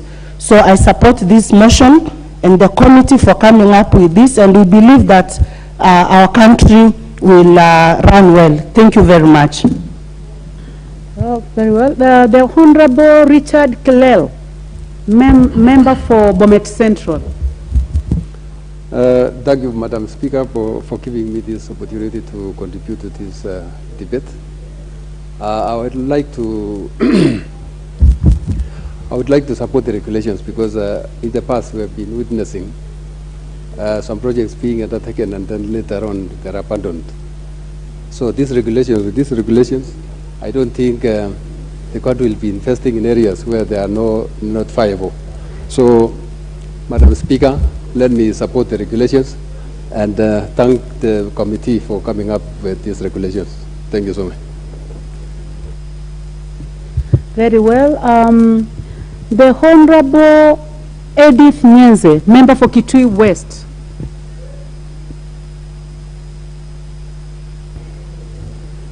Thank you, Madam Speaker, for giving me this opportunity to say that on the onset that I support the regulations as read out by the Delegated Legislation Committee. I note that public investment management is crucial for improving infrastructure and the economic growth of a country. And this will give guidelines on how such infrastructure will be governed, will be monitored, and especially for our express way, I say that it has really given a very good image to our country. We can now say Kenya can be compared to other developed countries, but we don't just want to see structures. We want to see structures which will also help us economically, which will improve our revenue, and which will even help us settle some of the debts. If left alone without being regulated, the PPPs can actually be mismanaged, and then the money will be going to other countries. It will not be helping our country. It will not be helping us economically. But with the regulations, then there will be set guidelines on how to effectively and efficiently run this the infrastructure, which would, with the time and with the set time, will actually resort to giving us revenue. So, Madam Speaker, I support these regulations. Thank you. Very well. The Honorable Member for Nandi County, the Honorable Cynthia Muge. Thank you, Madam Speaker, for this opportunity to contribute to the motion on the floor of the House. I am in support of the Public Investment Management Regulations of 2022. Honorable Speaker, like has been said from the onset from the honorable members of this House, these are regulations that are supposed to bring sanity, that are supposed to ensure that the public and the people of Kenya get value for money for any project that is undertaken. Honorable Speaker, this is a regulation that is also ensuring that it gives a stable footing to every person who wants to invest and use the public money, Honorable Speaker, to ensure that the money is used prudently and it is used for the benefit of the people of Kenya. So, Honorable Speaker, I want to say that I support this particular motion, and I urge the committee to be able to look into these issues to ensure that we also have implementation, Honorable Speaker. Like I have said time and again, Honorable Speaker, this country does not have a shortage of legislations and regulations. It has a shortage of implementation of the same regulations, Honorable Speaker. So I want to say that I support this motion, and I urge the honorable members to support so that bring back sanity to this country, so that we will not be standing in this House as honorable members, Honorable Speaker, in saying that the people of Kenya cannot use the expressway, and the people of Kenya do not know how much money is being gotten from the expressway, Honorable Speaker, so that we have anyone setting foot in Kenya, anyone who wants to do business in Kenya, knowing that these are the reducible minimums that this country requires, Honorable Speaker. So I support this regulation, and I hope that it will be implemented, or to see that it is implemented to its entirety. Thank you, Honorable Speaker. Very well. The Honorable Kasim Tandaza, member for Matuga. Asante sana Mheshimiwa Spika. Kwanza nitoe shukurani kwa kamati husika kwa kuja na mwongozo mwafaka katika vile mali ya umma itaweza kutumika kwa manufaa ya nchi yetu. Kwanza, masikitiko ni hili neno mali ya umma, tukizungumza miradi ambayo ni ya umma, ya public kwa kimombo. Mara nyingi wale wanaohusika huwa haichukulii kwamba ni miradi ambayo wao pia inawahusu. Tumekuwa kwa muda mrefu tukifikiria kwamba mali ya umma ni mali ambayo haina mwenyewe, ni mali ambayo ni ya kufujwa, ni mali ambayo kila mtu anaweza fanya vile ambavyo anataka. Na katika mwongozo huu ambao umetolewa na hii kamati, kwanza tungeanzia na wale wanaohusika katika kutia sahihi miradi ya mali ya umma. Wasitie sahihi wakisema huu ni mradi wa umma, atie sahihi akijua kwamba yeye pia anahusika. Na endapo haitafanyika vizuri, basi yeye mwenyewe binafsi, nafikiri kungekuwa na mwongozo kwamba ikiwa anasaini kama waziri ama anasaini kama mhandisi, asaini mara mbili, kwamba anasaini kiofisi na anasaini yeye mwenyewe kwamba ameelewa na pia yeye ameridhika kwamba mradi ule utaweza kufanyika kwa wakati unaofaa kwa rasilimali ambazo zitakuwa zimetumika vyema. Haiingia akilini kwamba mradi unatiwa sahihi na mkandarasi mara nyingi kutoka nje akiwa anatoka China, na mradi huu bado haujafanyiwa tathmini ya ni lini utaanza. Tumekuwa na mradi kwa mfano kule kwangu eneo bunge la Matuga ambao ni mradi wa maji. Umetiwa saini, mkandarasi amekuja, ameweka mali yake pale, pia viongozi wa serikali wanakuja kuuzindua, lakini kunakuwa na mgogoro baina ya wizara inayohusika ya maji na wizara ya msitu. Bado wizara ya msitu haijatoa idhini kwamba mradi ule ufanyike, lakini tayari saini zimeshafanywa, na kama ninavyofahamu kama mweledi wa nyanja hii, huwa kuna kipengele kwamba mradi tu ndakapo sign kuna pesa ambayo ni ilipwe kabla mkandarasi aanze kazi, na isipolipwa huwa basi inagharimu ile tunaita interest, ina riba ndani yake. Mara nyingine unapata kwamba kwa sababu mradi umechelewa, ile riba ambayo mkandarasi anadai hata inazidi ile pesa ambayo angekuwa analipwa kufanyia hii kazi. Kwa hivi sasa tuna mradi ule tunaoita Dongo Kundu kule eneo ya Pwani. Mkandarasi amefanya kazi kufikia 94%, imebaki 6%, lakini amedai fedha ambayo amepeana cheti kwa muda wa zaidi ya miezi 6. Kulingana na mkataba ni kwamba kuna ile inaitwa riba pale ndani kwa sababu hajalipwa kwa wakati unaofaa. Pesa hii ya riba inafika wakati inazidi ile pesa anayodai. Tusisahau kwamba huwa anadai pesa hii kwa kiwango ya sarafu ya kigeni ambayo ni ya dola. Saa hizi ukiangalia ubadilishaji wa pesa ya Kenya tunazungumzia mabilioni ya pesa ya Kenya, lakini yeye anadai na pesa ya kigeni, deni lile linazidi kuongezeka. Kwa hivyo nikimalizia kuunga mkono hoja hii, wale wanaotia saini wawe pia watawajibika kama kibinafsi, wasifikirie kwamba hii ni pesa ambayo haina mwenyewe na ili hali ni pesa ambayo kila mwananchi hata ule wa chini huwa amechangia. Asante sana Mheshimiwa Spika kwa nipatia fursa hii.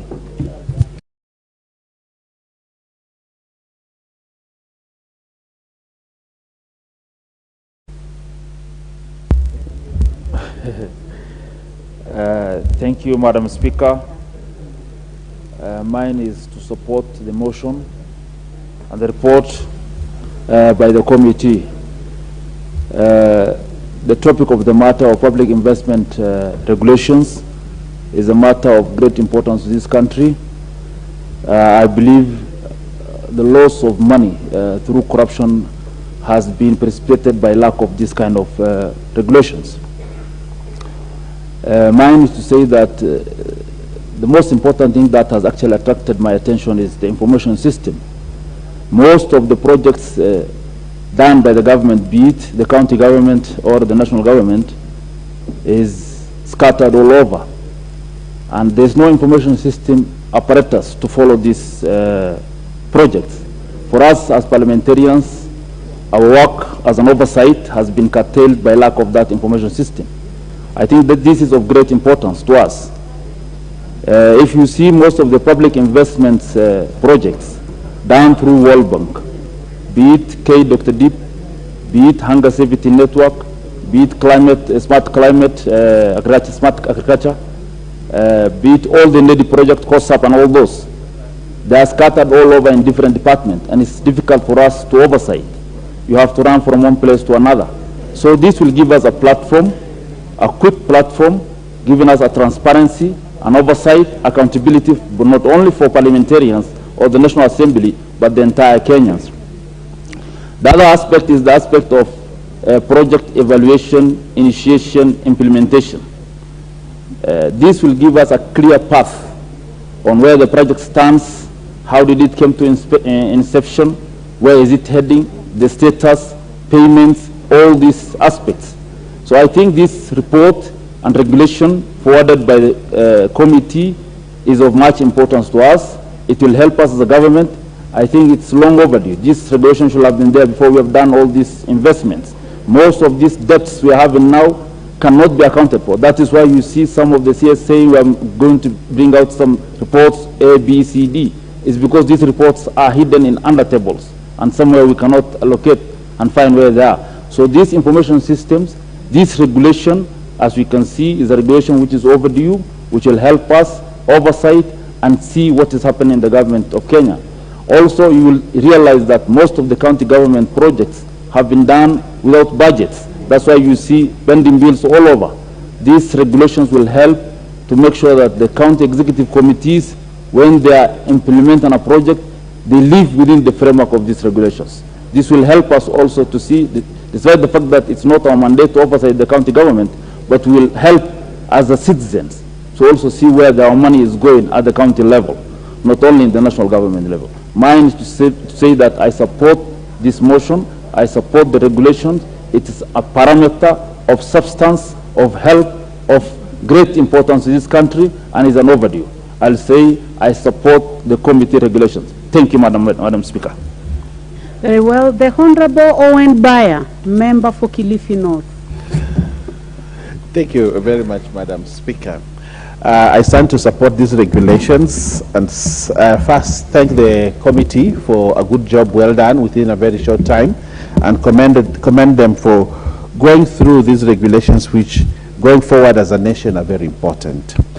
Madam Speaker, what we need to do within government projects is to ensure that we provide a framework for efficient and effective public investment. As it stands now, a lot of the project identification that is being done sometimes is being done from the supply side, not the demand side. Government projects sometimes are being implemented not because there is need for that project, but because people have seen a need to make money out of it. So one of the important things about this regulation is to put on focus public project identification and project planning.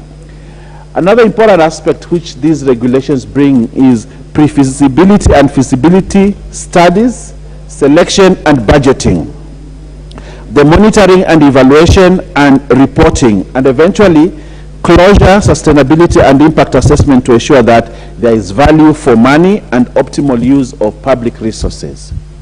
Madam Speaker, one of the things that we have seen in this country that have drained public resources is where, especially in the road sector and especially in Kenya. I'll give you an example of the Mombasa-Malindi Road, which now is being redone completely through the East African community, as an East African community road. Madam Speaker, that road, 6 months ago, they were putting shoulders on that road, and it was a huge multi-billion project, putting shoulders on both sides of the road.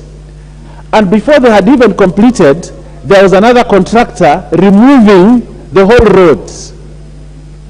A new contract had been signed, and they were removing the whole road, while another guy on the other side was putting the shoulders. So they were removing the road plus the new shoulders. That is government money. Today, if you go on that road, the road has been removed because there's a new project to dual the road. So you ask yourself, where was the feasibility study for putting the shoulders, and when was the new design for the road made? And Kenya knew that 3 years ago there was going to be the East African Community Road being put there, but still money was allocated by Kenya to actually shoulder the road. A great waste. Madam Speaker, if you go on this road that connects before you get to Integrity Center, NMS, the Nairobi Metropolitan Services, had actually put walkways on both sides of the road. Walkways on both sides of the road that put the red tiles, and it was looking very nice. But in less than 6 months before even the road was commissioned, they came and removed all those cabro and put in a new tarmac. Didn't they know that they were going to do tarmac before they put the cabro? What that tells you is because there was no agreement, people did not talk, there was no organ that was looking at this. And there's a lot of things that NMS did in this city, and now they are being removed even before use of those items had been. That is what we call waste. That is what we call waste. If you look at the Nairobi Expressway, there's a section they had carpeted recently. When they were doing the Nairobi Expressway, they removed the tarmac. Now they are putting it back. Wastage. Madam Speaker, these regulations are going to help us to stop wastage in this country. And I support these regulations. This is the way to go. Before a project is done, we need to look at it from a whole scope so that we get value for money for the projects that are being done. And therefore, I want to commend the committee and say that Treasury, they should not use these regulations as a bottleneck to fund projects. Because they're going to say, you see, this project cannot be done because of this and this, but if you go there and speak to us nicely, we might find the project. They should not be used as a bottleneck to fund new projects. I thank you, Madam Speaker. Well, the Honorable Beatrice Adagala, member for Vihiga County.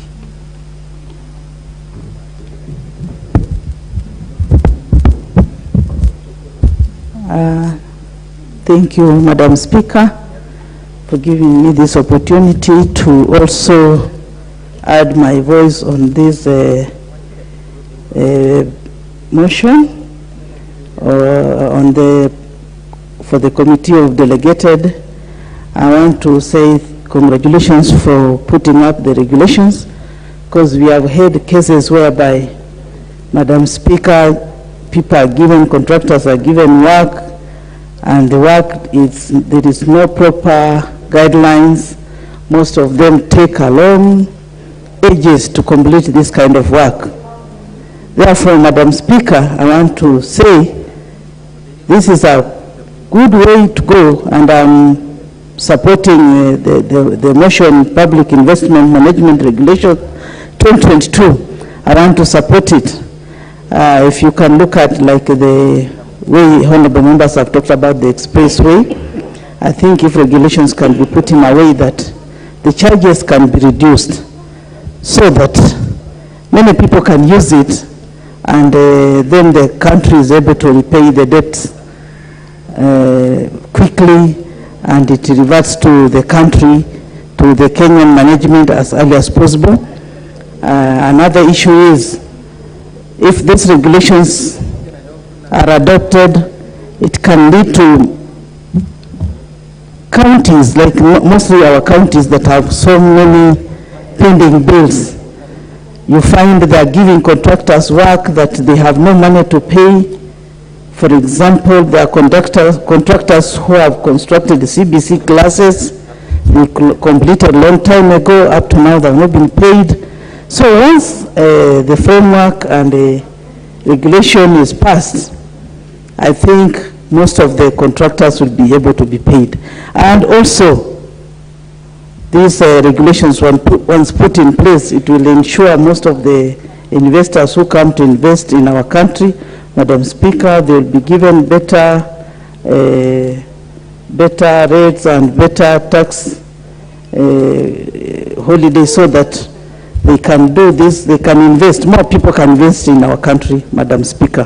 So I want to congratulate the Committee on Delegated Legislation for the good work they have done, and I want to support this motion, Madam Speaker. Thank you. Very well. The Honorable Member for Tetu, Honorable Geoffrey Mwangi. Thank you, Madam Speaker, for the opportunity to add my voice to the Public Investment Management Regulations of 2022. Madam Speaker, first I would like to congratulate the committee for the good work that they have done in preparing these regulations. And I must admit that this is overdue. Just looking at the history of this country, Madam Speaker, the country is littered with very many white elephant projects. And as a country in the past, I think we've been obsessed with what I call activities at the expense of outcomes. So we have had very, very many investments where we cannot demonstrate return on investment. Projects have been done. There has been a lot of duplication of projects. So these regulations will bring sanity to the whole sector of public investment. Madam Speaker, my quick observations from these regulations is one, the provision for a public investment portal And this is going to bring transparency. This is going to bring accountability in the way we execute our projects. And I would like to say that from the onset, we need to ensure that all public investments are published way before they are executed, so that every Kenyan can be able to see what is happening in each and every part of this country. The tenders must also be published publicly, so that every Kenyan can be able to see what is coming up. We must adopt a framework of standardized pricing, so that one project, so that the project pricing or the project costing basically becomes standardized. Madam Speaker, it is also very important that we build the capacity of our people, and especially here I'm thinking about counties, whereby counties have taken a lot of roles even in these regulations. And it is very, very important that there is adequate capacity building from the national government to the counties, so that the projects are implemented up to standards. We go to very many places in this country, and even if you are not an engineer, you can tell that a road, a classroom, or a water project is being built at standards that are way, way below par. So it is very, very important that we also incorporate in these regulations some sort of a standards body, some sort of an audit, so that we are able to ensure that once every project is completed, we are able to audit it and see whether it meets the requirements of the different engineering standards for different projects. Madam Speaker, it's also very important that we ensure timely payment of our contractors. One of the reasons that contractors say why they overcharge or why projects in this country are expensive is because once they do any piece of work, they are not very sure when or if they will ever be paid. So it is very, very important that we also ensure that there is timely payment of contractors, and also to ensure that in every project there is an audit to ensure that we get value for money. So, Madam Speaker, as we fight corruption, as we fight wastage, it is very, very important that we put regulations like these ones in place to ensure that the public gets value for money for each shilling. In this country, we say we only get about 60 cents value for every 1 shilling cent. It is very important that in these new regulations, we move that to 80 cents, if not 100% of every shilling that we spend. Thank you very much, Madam Speaker. I rise to support. Very well. The Honorable Beatrice Kemei, member for Kericho County. Thank you, Madam Speaker. I stand to support the motion, and I want to thank the committee for bringing up this very important motion. Madam Speaker, I want to say regulations are very, very important. They play a very important role in our country, and for effective functioning of the society and even for the improvement of the economy, these regulations are very, very important. Madam Speaker, just to add my voice about the expressway, I am one of the people who have used that expressway, and sometimes we call it express, yet, Madam Speaker, we line up for long hours just because people are not allowed to use the M-Pesa. People are just asked to use cash, which sometimes it takes very long, and maybe somebody do not have the cash. And in any way, we are trying to avoid. So when we have these regulations, the expressway will also be actually efficient. And when we have the regulations, we'll be able to also have quality control. And in any case, for accountability, these regulations are very, very important. So I stand to support and thank the committee, and I pray that they move very fast to make it come to pass. Thank you very much, Madam Speaker. I support. Very well, member for Nandi County. The Honorable Jared Okello, member for Nyando. I thank you very much, Honorable Speaker, for the opportunity. From the outset, allow me to flag an issue that is really of a concern to all members of Parliament in this House, and that is the inordinate delay of remission of funds from Parliamentary Service Commission to our workers on the ground. Honorable Speaker, it has been 3 months since they signed a new contract, and most of the constituencies haven't been getting that money. And it is a concern that these people have families to take care of, they have school fees to settle, and many other attendant issues, Honorable Speaker. So your good office needs to help us look into this, even as we also pursue the issue of National Government CDF Fund and the NGAF funds, Honorable Speaker. I'm a member of the Delegated Legislation Committee, and this most important report is stemming from my committee, Honorable Speaker, the Public Finance report, Honorable Madam Speaker. We have had issues on identification and planning of projects.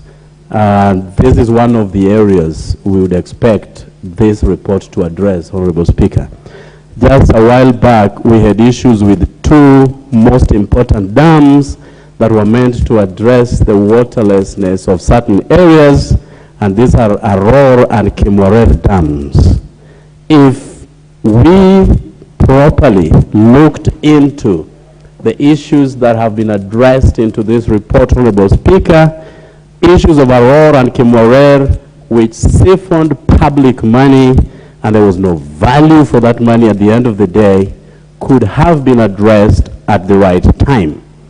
Honorable Speaker, this report relates to pre-feasibility and feasibility studies, and when you do that, Honorable Speaker, there are many government agencies that will be involved, such as the National Environment Management Authority, to look at the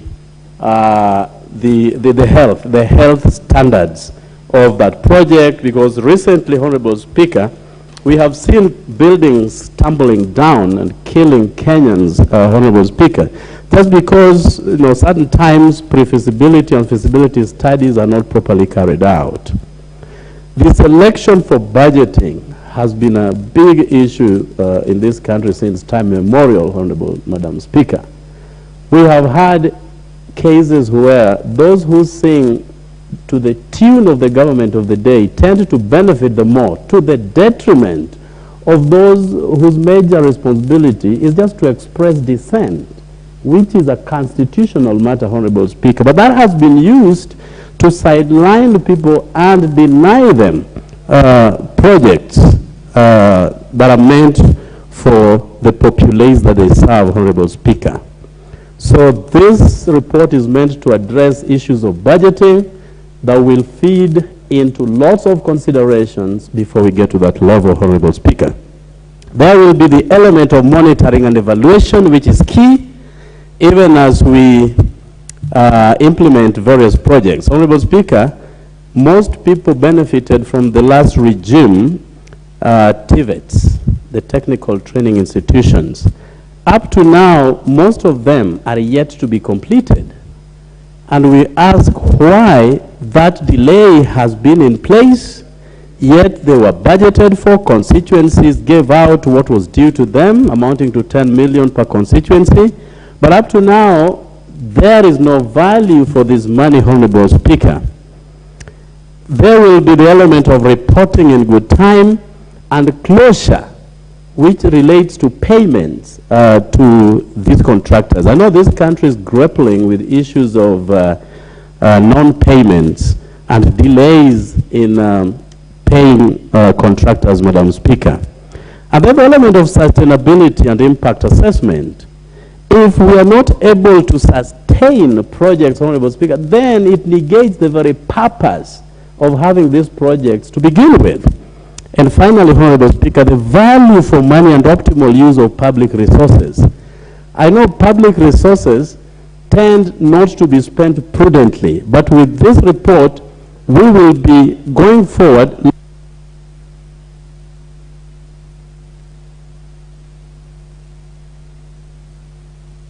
Your time is up, Honorable Member. The Honorable Liza Chelule, Member for Nakuru County.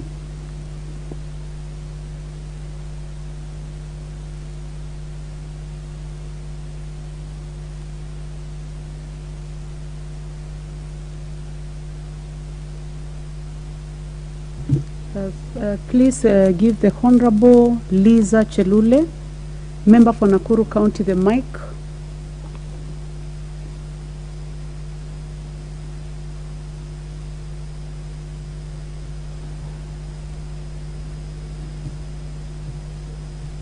Will you move to the, are you able to move to the mic that is on?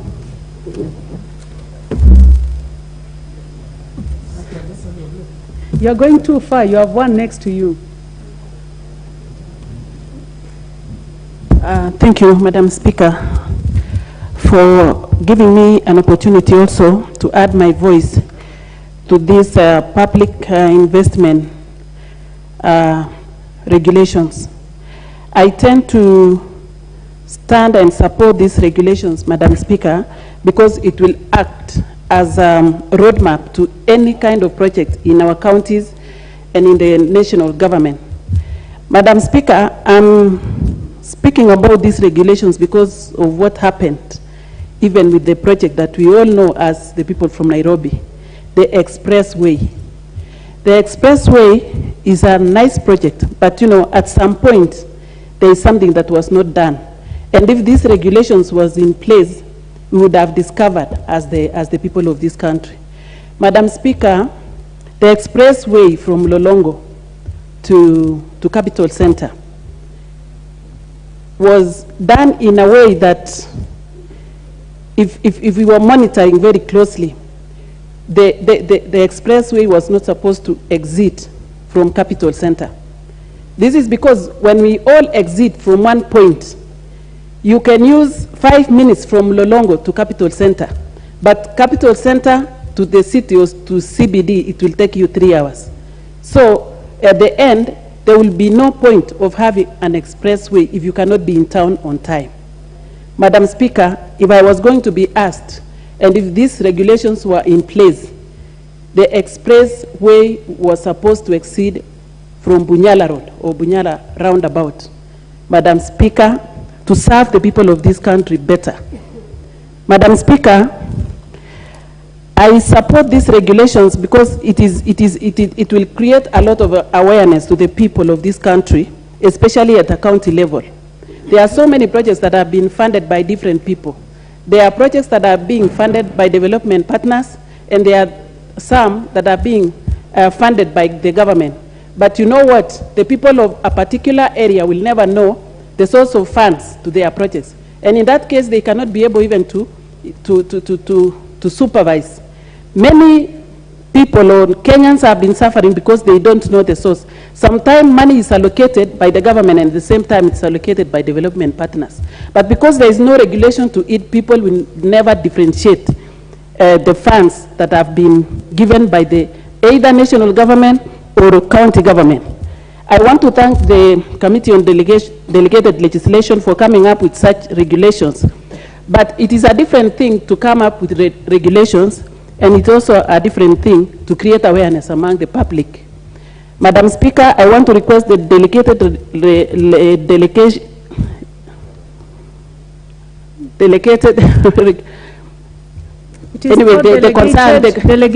Legislation Committee should also come with a way of creating awareness about the regulations, because it is the only committee that is bestowed powers, that has powers to do regulations about everything that is happening in our country, Madam Speaker.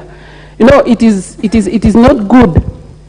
It could be good to have regulations, the best regulations, and we always have the best policies, but the implementation is the problem. So I want to request the Delegated Legislation Committee to create awareness to the people of this country on these good regulations that they are coming up with.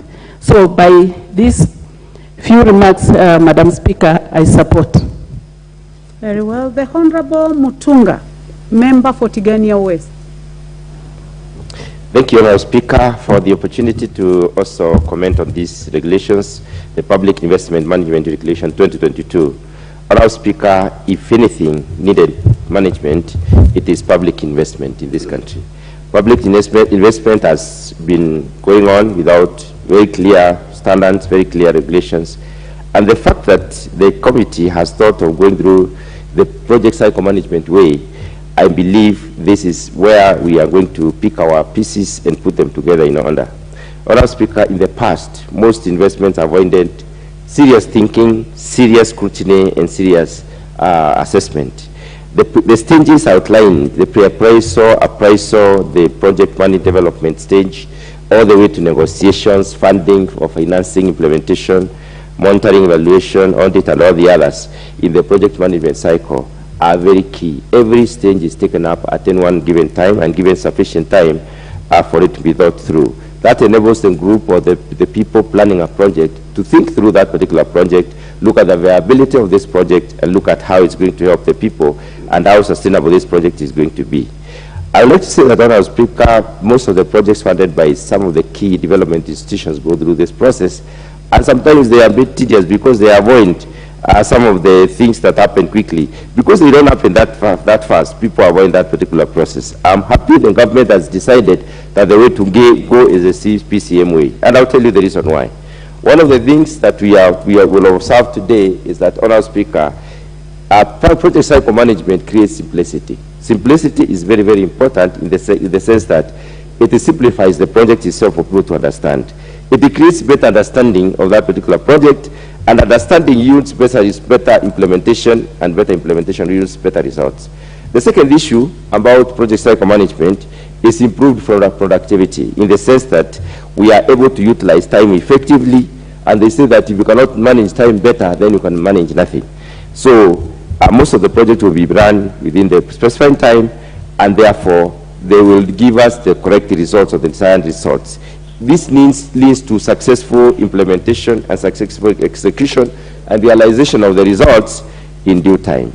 It also helps us to realize the planned targets. Every project must have targets, and these targets are time-based, and therefore when realized sequentially, we see the extent to which we are realizing the project as per the results anticipated at the beginning. The other issue that project cycle management brings in is the aspect of transparency. Transparency has been an issue in this country, and it is important that project cycle management is going to be used now in investing public money. Because transparency encompasses communication, it encompasses laying things bare.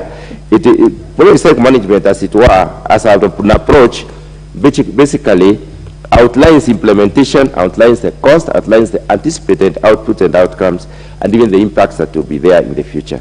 It enables clear communication between or within the people who are implementing the project, and also the stakeholders who are also key beneficiaries or people who are observant of what is happening. And therefore, it helps us to be able to realize these projects in a better way, in the best way possible. It helps nurture the expectations of stakeholders. Sometimes stakeholders see a project going on, they don't know what is supposed to be done. PCM will have a clear way of communicating what aspects of the projects are expected or anticipated at any one particular point in time, and then it will also be able to give people clear way forward. Honorable Speaker, these regulations have come in a time when we are in the process of investment. Investments in this country need to be focused. Investments in this country need to be tailored in a way that everybody understands and everybody perceives them correctly. Because if they are not perceived correctly, especially by the actors, then we end up wasting money. And we will not have white elephants, because PCM will make sure that every aspect of funding, every aspect of the project is taken care of. Honourable Speaker, I support the regulations and thank the committee. Very well. The Honourable Beatrice Elachi, member for Dagoretti. Thank you, Madam Speaker. Madam Speaker, I rise to support these regulations. And Madam Speaker, I just want to give a very just a short history or a process that many people have gone through the PFM Act. And I'm hoping, even as we look at these regulations, Madam Speaker, is that we are trying to look at what the board has also been doing. Because sometimes you find those contractors who have won projects, they would work very closely with the board, and you find every time when there's a project might find itself in a lot of challenges because now the board has come in to interfere. So I'm hoping as we do these regulations, we are also realigning back the powers that indeed when government has given a project, the board does not become an impediment in terms of any project of government that has been released.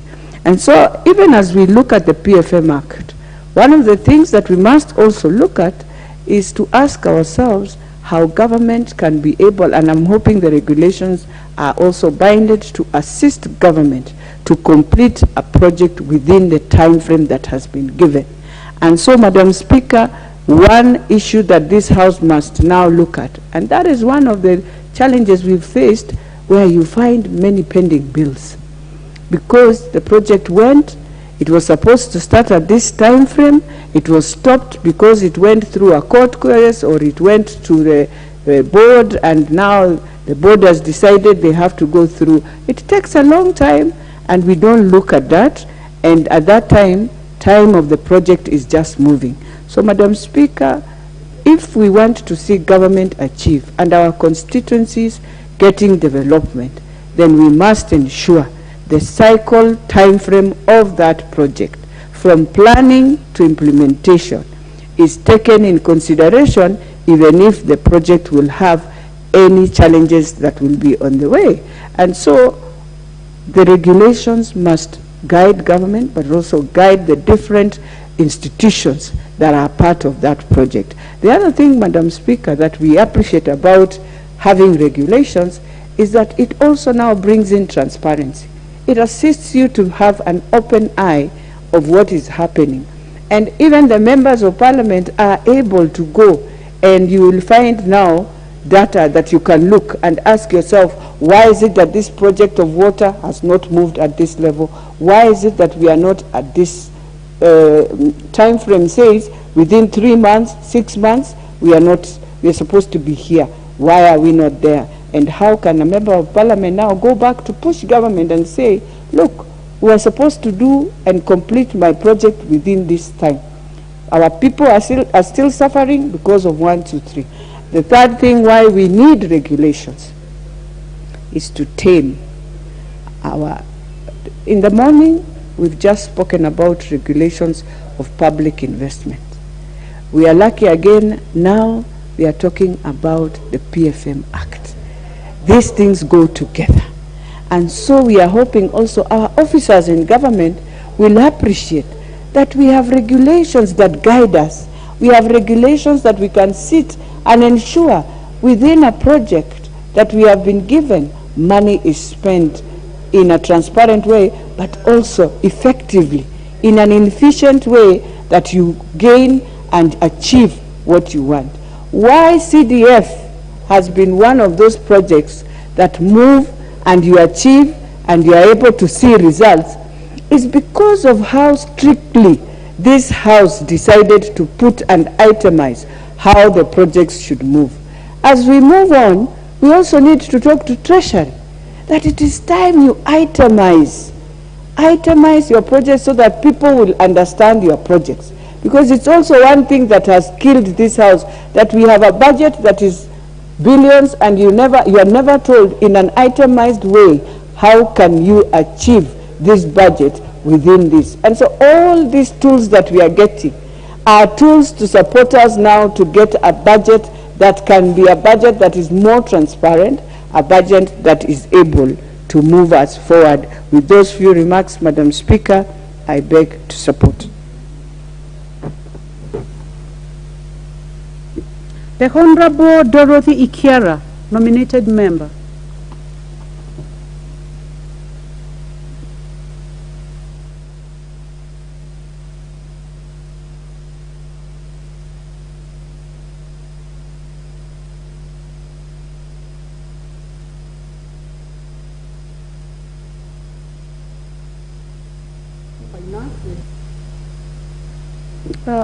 The Honorable Dorothy Kiara, I think we may need to give you a different mic.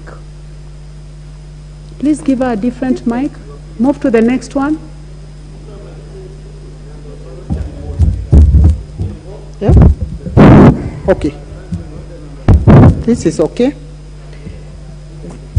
Thank you, Madam Speaker. Madam Speaker, I rise to support this very, very important committee, the Committee on Delegated Legislation, for coming up with this Public Management Finance Regulation 2022. Madam Speaker, we are all aware of what has happened in Kenya in the past. Projects come, investors come, they are given projects and they do them in a manner that nobody understands. Madam Speaker, as I likely got it from the committee, this regulation is meant to guide on how public resources will be used. Madam Speaker, it's very important because there will be transparency, there will be accountability, and prudent use of public resources will be captured here. I'm saying this, Madam Speaker, because we've realized most of the projects stall because of the bureaucracies that take place sometimes in the award of tenders, sometimes in the way this work is done, and the project ends up using more money than it was meant to. And yet, there is no way of accounting for it. Madam Speaker, I do know that Kenyans are struggling with very high taxes simply because of the debts that we have incurred as a country. And all these debts that Kenyans are paying today. The Honorable Ekomas Mutuse, what is out of order?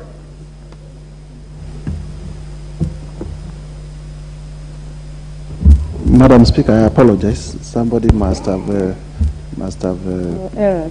Yeah, it was not my. It's somebody who was mischievous. I apologize. But we'll be requesting to contribute on these regulations, Madam Speaker.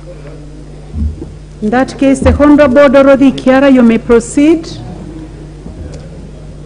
Thank you, Madam Speaker. Madam Speaker, I'm saying these regulations have come in early, they have come at the right time, and I say I support the regulations. Thank you, Madam Speaker. The Honorable Gideon Kimaiyo, member for Keyo South. Thank you, Madam Speaker. I rise to support this motion on the public investments management. And from the onset, I thank the Committee on Delegated Legislation for the work they have done on these regulations. Madam Speaker, these regulations will assist in curing the issue of wastage. It will also assist in curing the issue of bending bills and also the issue of corruption, in that it will check on issue of transparency and accountability. Madam Speaker, as we talk about this bill, members of Parliament here have talked about expressway. But myself, coming from Elgeyo Marakwet, I'm at pain, and my people also from Elgeyo Marakwet are at pain because of the issue of Aror and Kimwarer. There have been regulations such as these ones. My people from Kimwarer and Aror would be enjoying water in their homes. As we know, the project was stalled because there was lack of visibility study. But as we go forward, I urge the executive and the president also to check into it, and if proper measures are taken, I know the project will come to life.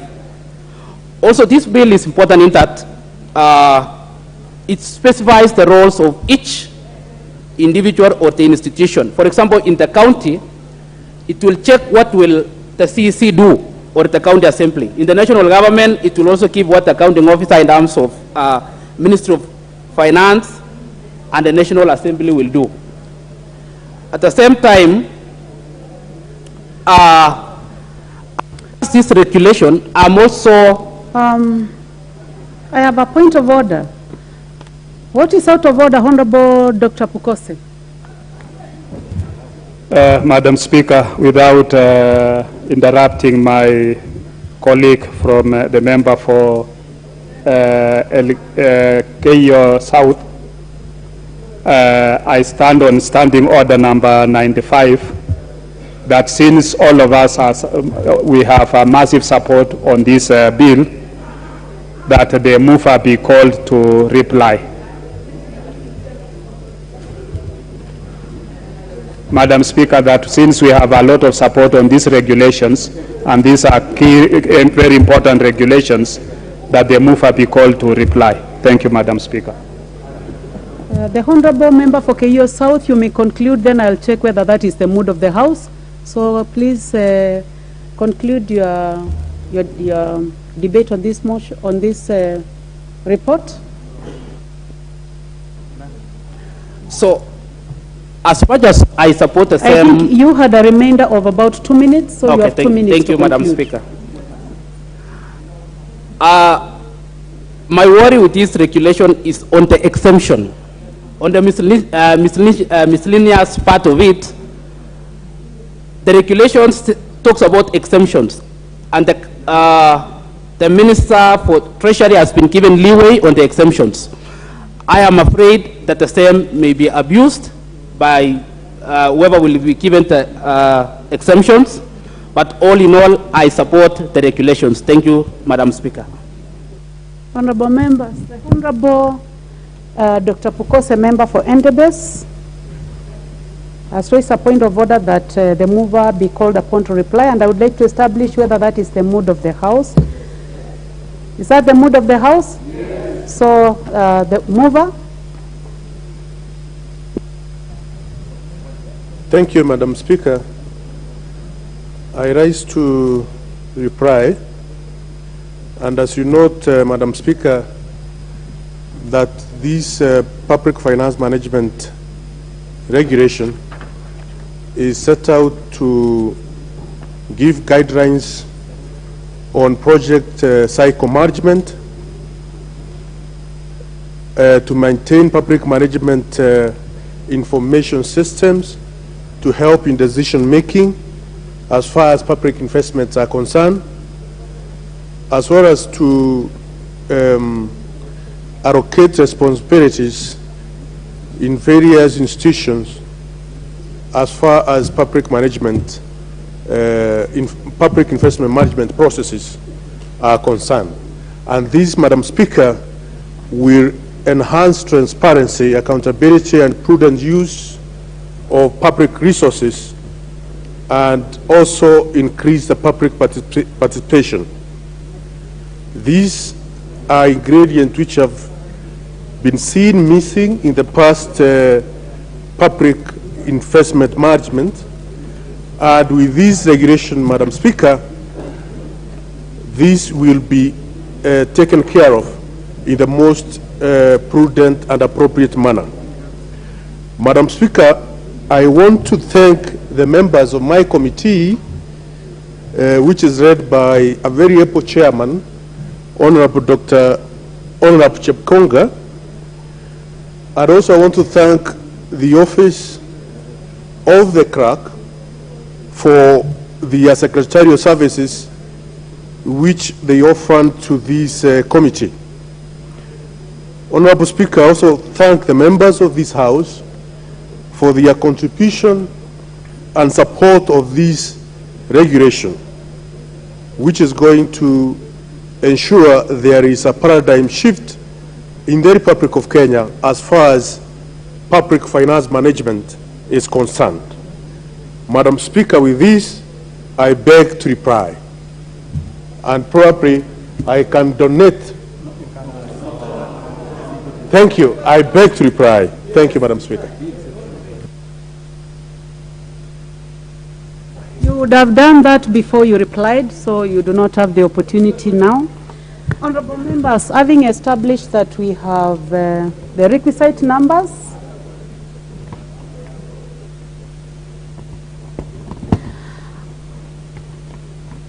I now put the question, which is that this House adopts the report of the Committee on Delegated Legislation on its consideration of the Public Finance Management, Public Investments Management Regulations 2022, laid on the table of the House on Wednesday, November 30th, 2022, and pursuant to provisions of Section 24, Subarticle 4 of the Public Finance Management Act 2012, approves the Public Finance Management, Public Investments Management Regulations 2022, published as legal notice number 54 of 2022, Will as many as of this opinion say aye? Aye. Will as many as of the contrary opinion say nay?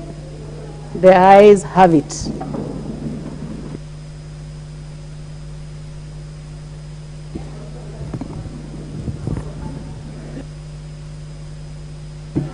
Honorable members, there be no other business. There be no other business, and the time being 12:43 p.m.